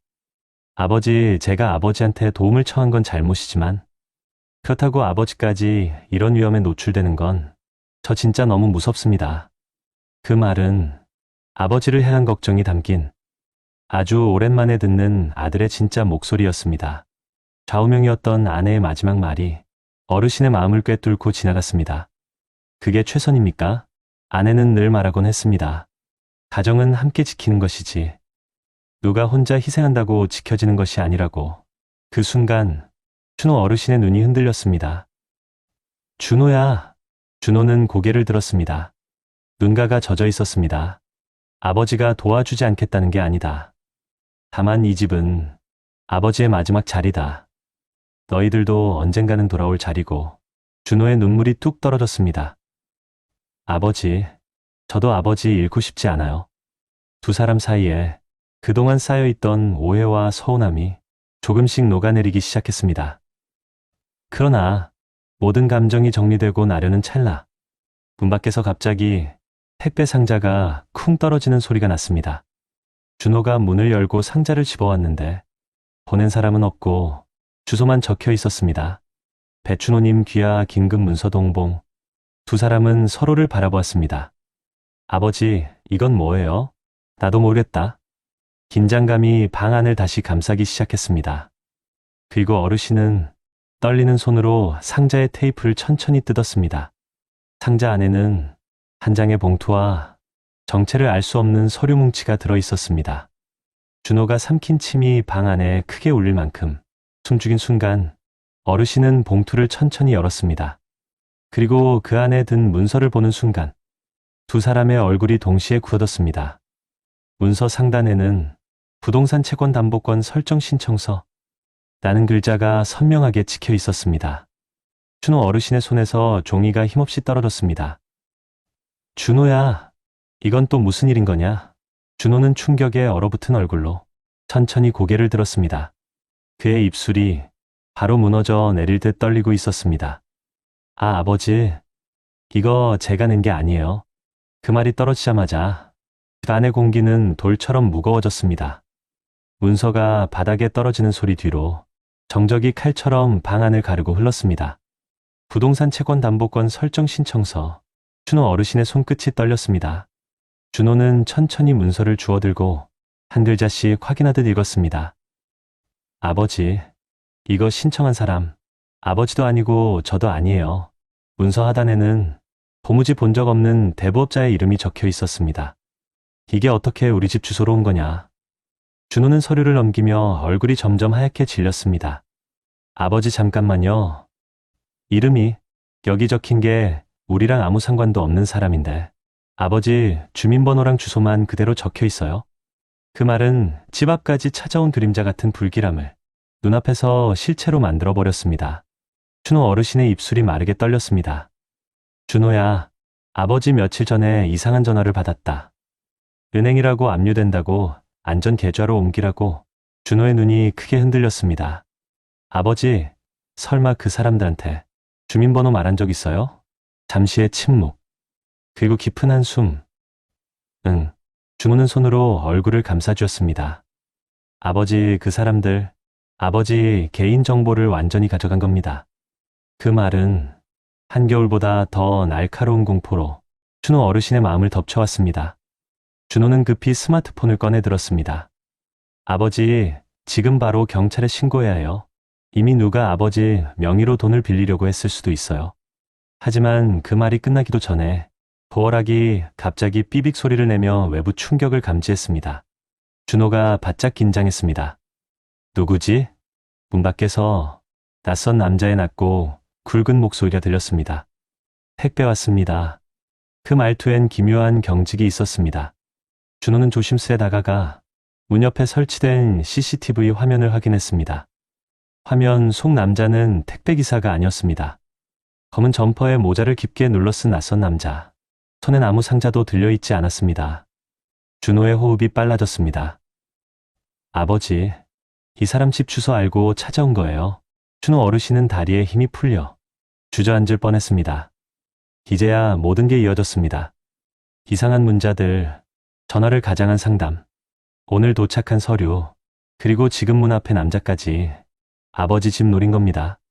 처음부터 집을 가지고 장난치려고 그때 문 밖에서 쿵 하고 강한 충격이 한 번 더 들렸습니다. 준호는 순간적으로 아버지를 감싸며 말했습니다. 아버지, 뒤로 가요. 제가 문 앞 지킬게요. 준호 어르신은 떨리는 목소리로 말했습니다. 준호야, 내가 아버지 지키려고 여기 와준 거냐? 준호는 뒤돌아보지 않고 말했습니다. 아버지, 이 집만 지키는 게 아니라 이제야 아버지를 지키고 싶은 거예요. 그 한마디에 준호 어르신의 눈가가 붉게 젖어갔습니다. 아버지로서의 서글픈 고도, 자식에게 서운했던 상처들, 모든 복잡했던 감정이 한순간에 무너져 내리기 시작했습니다. 준호는 급히 일일이에 신고했고 경찰이 올 때까지 문 앞을 지키며 상황을 버텼습니다. 그동안 준호 어르신은 흑백 사진을 가만히 바라보고 있었습니다. 사진 속 아내가 조용히 미소를 짓고 있는 것 같았습니다. 그게 최선입니까? 당신이 지켜야 할 건 결국 사람입니다. 그 목소리가 귓가에 울리는 듯 했습니다. 경찰이 도착하자 문 밖의 남자는 도망치듯 사라졌고 신고는 빠르게 접수되었습니다. 그제야 준호는 긴장이 풀린 듯 한숨을 길게 내쉬었습니다. 아버지, 저 이제 정말 정신 차릴게요. 준호 어르신은 천천히 아들의 손을 감싸 주었습니다. 준호야, 너도 힘들었지? 준호의 눈물이 뚝 떨어졌습니다. 아버지, 저 아버지한테 짐만 되고 싶지 않았어요. 하지만 아버지를 잃는 게 더 무서웠어요. 그 말은 그 어떤 말보다 진심이었고 그 어떤 사과보다 뜨거웠습니다. 준호 어르신은 눈가를 훔치며 조용히 말했습니다. 이제야 알겠다. 우리 둘 다 서로 지키고 싶었던 거구나. 준호는 자식으로서 아버지를 처음으로 정면에서 바라보았습니다. 아버지, 이제부터는 제가 책임질게요. 아버지 집도 아버지도 제가 지킬게요. 준호 어르신은 그제야 오래 묵혀있던 울음을 터뜨렸습니다. 그래, 같이 지키자. 우리 둘이서. 며칠 뒤 경찰 조사와 신고 처리가 진행되면서 사기 조직의 명예 도용이 밝혀졌습니다. 준호 어르신의 집은 법적으로도 안전했고 대출 신청은 효력이 없었습니다. 그리고 그 이후로 준호는 아버지 집에 매일 출근하듯 찾아왔습니다. 식사도 함께하고 흑백 사진 속 아내 이야기도 듣고 시장에 같이 가서 덤도 받아오고 준호 어르신은 그 모든 순간마다 속으로 되뇌었습니다. 지켜야 할 건 집이 아니었다. 사람이었다. 노후란 결국 돈과 집이 지켜주는 것이 아니라 마지막까지 서로를 바라봐주는 마음이 지키는 것이라는 걸 그제야 깨닫게 되었습니다. 준호 어르신은 작은 난로 옆에 앉아 오래된 가족 사진을 다시 지갑에 넣었습니다. 그리고 말했습니다. 다시 시작해보자. 아버지도 너도. 준호는 고개를 끄덕이며 아버지 손을 꼭 잡았습니다. 이제 그들의 집은 종이 한 장처럼 위태로운 공간이 아니라 서로를 지키는 약속의 자리로 변해가고 있었습니다. 강원도 원주 향교골 작은 언덕 위, 이른 아침 햇빛이 기와 지붕 위에 부드럽게 내려앉는 고요한 동네에서 올해 74살 안병우 어르신은 작은 텃밭에 고추대를 정리하며 하루를 시작합니다. 에이구, 이 녀석들 겨울나기 준비 잘해야지. 허리는 굽었어도 손놀림은 단단했습니다. 오래된 라디오에선 여전히 8090 트로트가 흘러나왔고 지나가던 동네 어르신들은 안 선생 또 텃밭 꿔요라며 익숙한 인사를 건넸습니다. 안병호 어르신은 대기업 생산관리팀에서 32년을 일하다가 63세에 정년퇴직했습니다. 퇴직금은 1억 6천만 원. 적지 않지만 그렇다고 여유롭다고 볼 수도 없는 금액. 하지만 이 어르신의 삶이 특별한 건 퇴직금 액수 때문이 아니었습니다. 정반대의 선택들. 그 선택들이 노후를 아래로 끌어당기지 않고 위로 올려주었다는 점 때문이었습니다. 안병호 어르신의 인생은 한마디로 꾸준함이었습니다. 소년 가장으로 자란 그는 내 힘으로 가족을 지켜야 한다는 단단한 신념을 갖고 있었습니다. 급여는 많지 않았지만 월급의 15%는 꼭 개인연금, 그리고 회사에 장려금이 붙는 퇴직연금을 꾸준히 부었습니다. 아내는 늘 걱정했습니다. 여보, 우리 형편에 너무 아끼는 거 아니에요? 그러면 어르신은 천천히 미소를 지었습니다.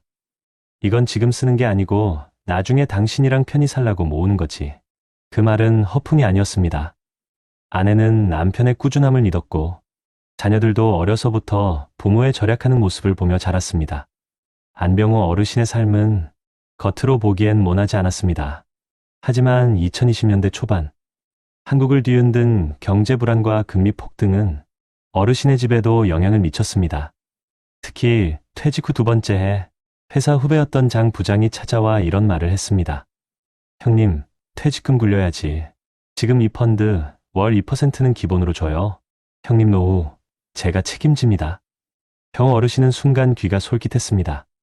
하지만 그는 단번에 대답하지 않았습니다. 그날 밤 아내에게 말했습니다. 여보, 나 이런 제안을 받았는데 당신 생각은 어때? 아내는 오래된 사진첩을 꺼내며 말했습니다. 여보, 우리 젊었을 때도 남들 따라하다가 고생했잖아요. 우리는 그때 배웠잖아요. 모르는 건 안 하는 게 맞다고. 그 말은 오래된 기억을 건드렸습니다. 젊을 때 한 번 친구 부탁으로 보증을 서줬다가 몇 년을 허덕였던 적이 있었습니다. 아내의 말에 어르신은 천천히 고개를 끄덕였습니다. 그래 욕심내봤자 얻는 게 없었지. 결국 그는 투자 제안을 모두 거절했습니다. 이 선택이 훗날 그의 인생을 완전히 바꿨다는 걸 그는 아직 알지 못했습니다. 몇 달 뒤 서울 사는 아들이 조심스레 말했습니다. 아버지, 요즘 상속세 많이 나오는 거 아시죠? 지금 미리 집명에 바꿔놓으면 나중에 절세도 되고 제가 아버지 집 계속 관리해 드릴게요. 안 어르신은 말없이 차를 한 모금 마셨습니다. 그가 말했습니다. 그래, 절세가 좋다는 건 알겠다. 근데 내가 묻자. 내가 이 집에서 나가야 하는 순간이 오면 너희는 날 다시 모실 수 있겠니? 아들은 잠시 말문이 막혔습니다. 그리고 덧붙였습니다. 아버지 그런 뜻은 아니었고 어르신은 말했습니다. 아버지가 살아있는 동안엔 아버지 집은 아버지 이름으로 둘 거다. 아버지의 마지막 자존심이니까. 그날 밤 아들은 조용히 집으로 돌아갔습니다. 그 후로 다시는 명예 이야기를 꺼내지 않았습니다. 이 선택 역시 어르신의 노후를 단단하게 지켜낸 결정이었습니다. 퇴직 후 시간이 많아지자 어르신도 심심했습니다. 그러던 어느 날 동네 지인이 말했습니다. 형님, 요즘 시골 카페가 돈 된다던데? 퇴직금 조금만 들이면 금방 본전 뽑아요. 하지만 어르신은 예전에 사둔 오래된 수첩을 꺼냈습니다. 그 안에는 20년간 모아온 월 지출 내역과 필요 없는 욕심 정리하기라는 문장이 적혀 있었습니다. 그는 스스로에게 말했습니다. 나는 사장이 될 사람이 아니야. 난 꾸준한 게 장점이지. 결국 그는 창업 대신 지역도서관에서 주 3회 자원봉사를 시작했습니다. 사람들과 어울리고 아이들에게 책을 읽어주고 스스로의 가치를 다시 느끼며 오히려 더 건강해졌습니다. 2024년 가을, 아내가 갑자기 쓰러졌습니다. 뇌경색, 응급실에서 의사는 말했습니다. 초기 치료는 가능하지만 이후 재활치료비가 상당히 듭니다. 순간 병호 어르신의 머릿속은 백지가 되었습니다. 하지만 간호사가 말했습니다. 보험 여러 개 들어두셨네요. 이 정도면 대부분 커버됩니다. 그는 그제서야 자신이 30년 전 꾸준히 납부해왔던 실손보험, 중대질환보험, 의료비 보장보험들이 살아 숨쉬고 있다는 걸 깨달았습니다. 그리고 아내의 손을 잡고 말했습니다. 여보, 내가 괜히 적게 쓰고 모은 게 아니었지? 우리 아직 괜찮아. 이겨낼 수 있어. 아내는 흐릿한 눈으로 미소 지었습니다. 그 순간 그가 평생 해왔던 선택들이 모두 이유가 있었음을 깨달았습니다. 안병호 어르신의 갈등은 지금 막 중요한 전환점을 맞이하고 있습니다. 퇴직금은 단단히 남아있고 연금은 매달 꼬박꼬박 들어오며 집은 온전히 본인 소유로 지켜냈습니다. 그러나 아내의 병세가 어떤 방향으로 흘러갈지, 그리고 이 선택들이 앞으로 어떤 기적을 만들어낼지, 병 어르신의 아내 이정순 여사는 수술은 무사히 끝났지만 재활치료가 길어질 가능성이 컸습니다. 의사는 조심스럽게 말했습니다. 보행이 가능해지기까지는 최소 석 달에서 6달은 보셔야 합니다. 그 말은 어르신의 심장을 조용히 파고들었습니다. 아내는 침대에 누운 채 마치 어린아이처럼 남편의 손을 꼭 잡았습니다. 여보, 나 너무 미안해서 그래. 당신 고생시키는 것만 같아서. 병 어르신은 천천히 고개를 저었습니다. 왜 미안해? 우리가 서로 힘들 때 붙잡으려고 여기까지 온 거지. 당신 혼자 아픈 거 아니야. 나도 같이 아픈 거야. 그 말 한마디에 아내의 눈가가 뜨겁게 젖었습니다. 그 순간 병 어르신은 평생 자신이 지켜온 한 가지 약속을 되새겼습니다. 내가 적금 하나 깨도 당신 병원비에는 절대 인색하지 않겠다. 그 약속은 단순한 말이 아니라 30년 넘게 꾸준히 납부해온 보험, 연금, 준비의 결정체였다. 며칠 뒤 병 어르신은 아내가 휠체어에 앉은 모습을 보며 묵직한 감정이 올라오는 걸 느꼈다. 내가 이 사람을 잘 지킬 수 있을까? 나도 70이 넘었는데 내가 버틸 수 있을까? 불안은 누구에게나 찾아온다. 특히 나이가 들수록 예상하지 못한 건강 변수는 삶 전체를 흔들어 놓는다. 하지만 그때 병 어르신의 등 뒤에서 작은 목소리가 들려왔다. 아버님, 걱정 마세요. 이 보험금이면 치료비 대부분 해결돼요. 간호사의 말이었다. 보험금 지급 내역을 다시 확인한 그는 비로소 깊은 숨을 내쉬었다. 그때 깨달았다. 아내보다 먼저 흔들린 건 바로 자기 자신이었다는 것을. 밤이 깊어 병원복도 불이 하나둘 꺼질 때 어르신은 재활실 밖 벤치에 앉아 하늘을 올려다보며 말했습니다. 여보, 당신이 나 살아온 이유였어. 이제 내가 당신 인생 조금 빌려줄 차례구나. 그리고 다음 날 그는 중요한 결정을 내렸습니다. 병 어르신은 퇴직금 일부와 연금 적립금을 활용해 재활 전문기관에 아내를 등록했습니다. 아내는 처음엔 거부했습니다. 여보, 너무 비싸. 차라리 집에서 천천히 하면. 아니, 당신은 평생 나 위해 살았잖아. 이번엔 내가 당신 위해 쓸 거야. 그 말에 아내는 끝내 말을 잇지 못했습니다. 며칠 뒤 재활실에서 의사가 말했습니다. 어르신 꾸준히만 하시면 다시 걷는 건 충분히 가능합니다. 아내는 눈가를 닦으며 남편을 바라봤습니다. 나 정말 다시 걸을 수 있을까? 병 어르신은 단단한 목소리로 말했습니다. 그럼 우리 둘이서 봄꽃 보러 가야지. 장날에도 같이 가야 하고 당신 좋아하는 메밀전도 먹어야지. 아내는 미소 지으며 고개를 끄덕였습니다. 그 모습은 40년 전 신혼 초 비 오는 날 시장을 함께 걷던 그 시절과 조금도 달라 보이지 않았습니다. 재활이 진행되면서 병 어르신의 일상도 크게 변했습니다. 매일 오전 아내를 병원으로 데려다주고 오후엔 도서관 자원봉사를 하고 저녁엔 연금지출보험 내역을 꼼꼼히 확인하며 생활을 가꿨습니다. 많은 이웃이 물었습니다. 안 선생, 그 나이에 자원봉사까지 해요? 힘들지 않아요? 그러면 어르신은 이렇게 답했습니다. 힘든데, 힘든 보람이 있어요. 그리고 이렇게 움직여야 내가 무너지지 않죠? 그는 한 번도 자기 삶을 누구 탓으로 돌리지 않았습니다. 자녀에게 짐을 지우지도 않았습니다. 노후를 단단히 지킨 건 남이 아닌 자기 자신이라는 사실을 70세 넘어서야 더 깊게 깨달았습니다. 2025년 3월, 아내는 작은 보조기구를 잡고 천천히 한 발 한 발 걸음을 떼기 시작했습니다. 여보, 나 걷는다.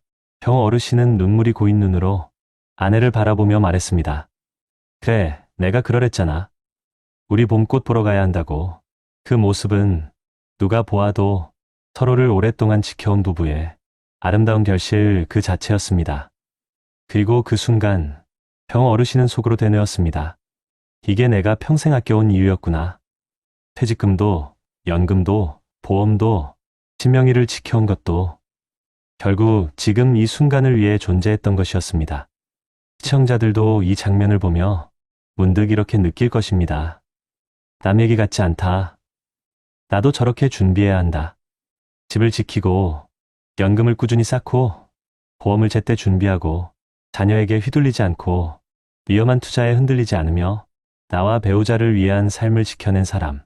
그 선택 하나하나가 모여 병 어르신의 인생을 지금 이 자리까지 데려왔습니다.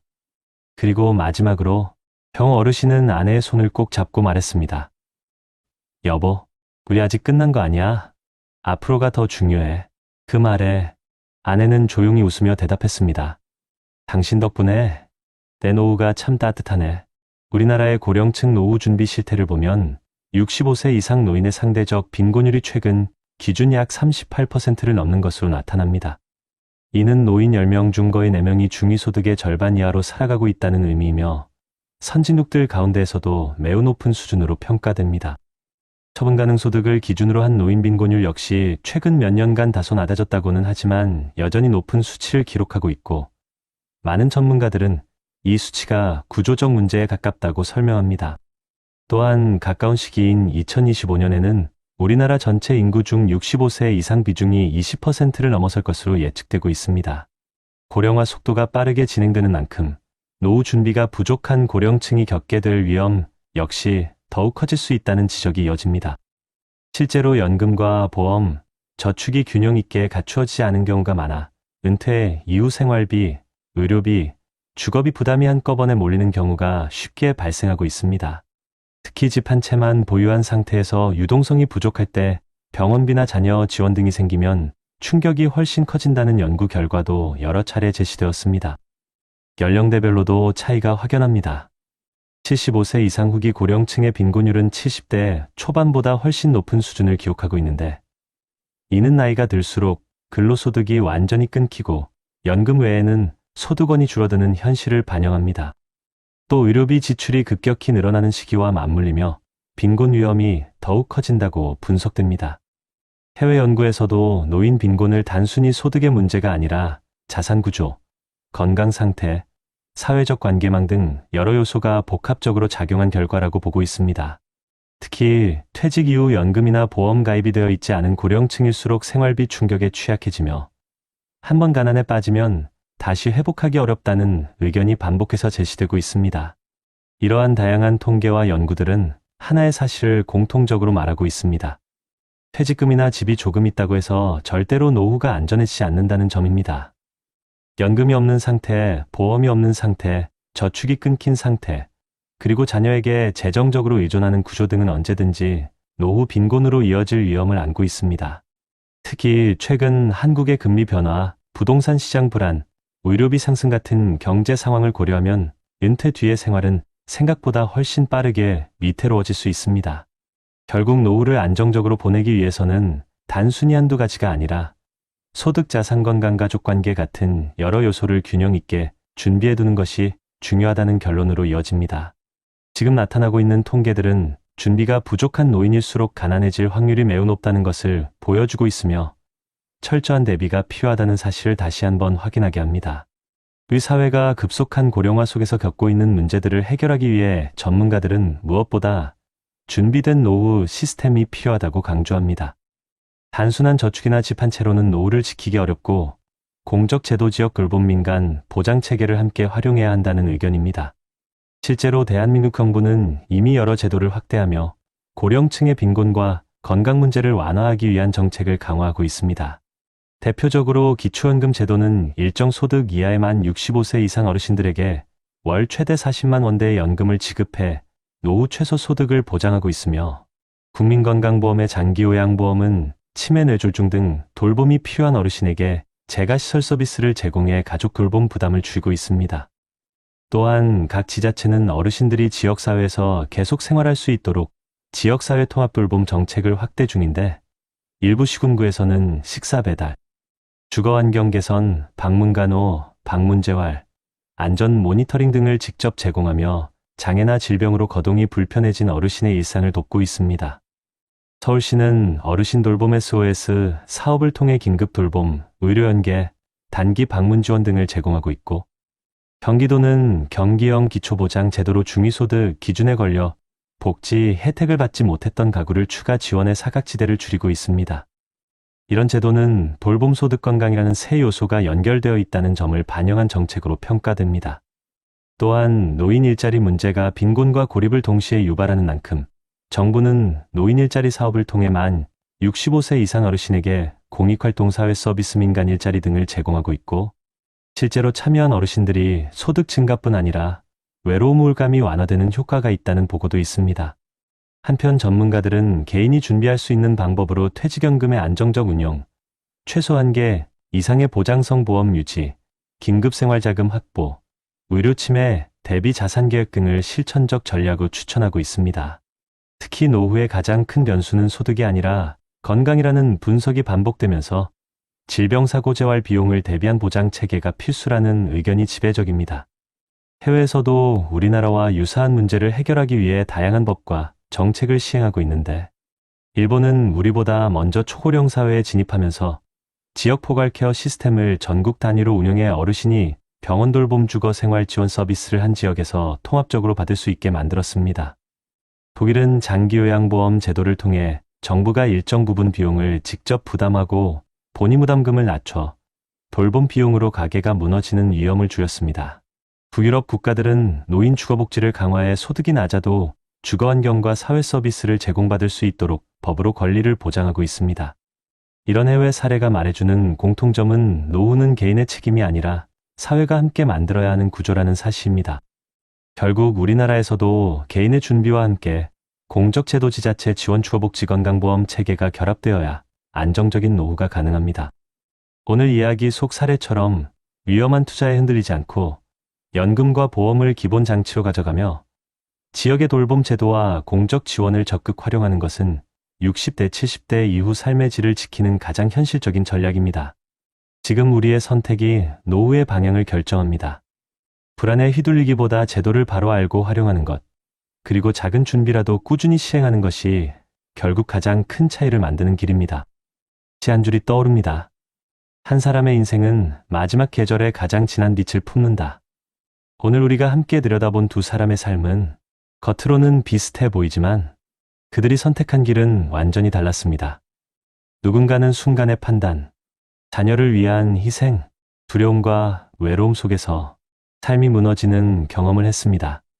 진명이 하나 바꿨을 뿐인데, 잠깐의 욕심에 귀를 기울였을 뿐인데, 준비되지 않은 노후는 너무 쉽게 그의 어깨를 짓눌렀습니다.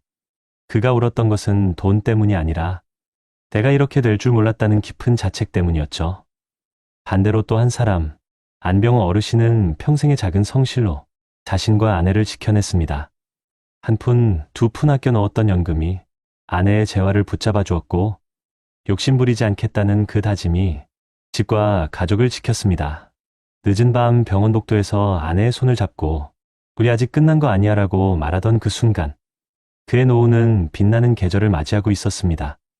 이름도 얼굴도 모르는 두 사람. 하지만 어쩌면 오늘 영상 앞에 앉아 계신 여러분의 미래 모습일지 모릅니다. 여러분, 노후는 나중에 준비하는 누군가의 문제가 아니라 바로 지금 내 삶을 비춰보는 거울입니다. 50대, 60대, 70대라는 나이는 무언가를 새로 시작하기 늦은 나이가 아니라 내 인생에 남은 계절을 좀 더 따뜻하게 바꿀 수 있는 마지막 기회입니다. 우리가 해야 할 것은 거창하지 않습니다.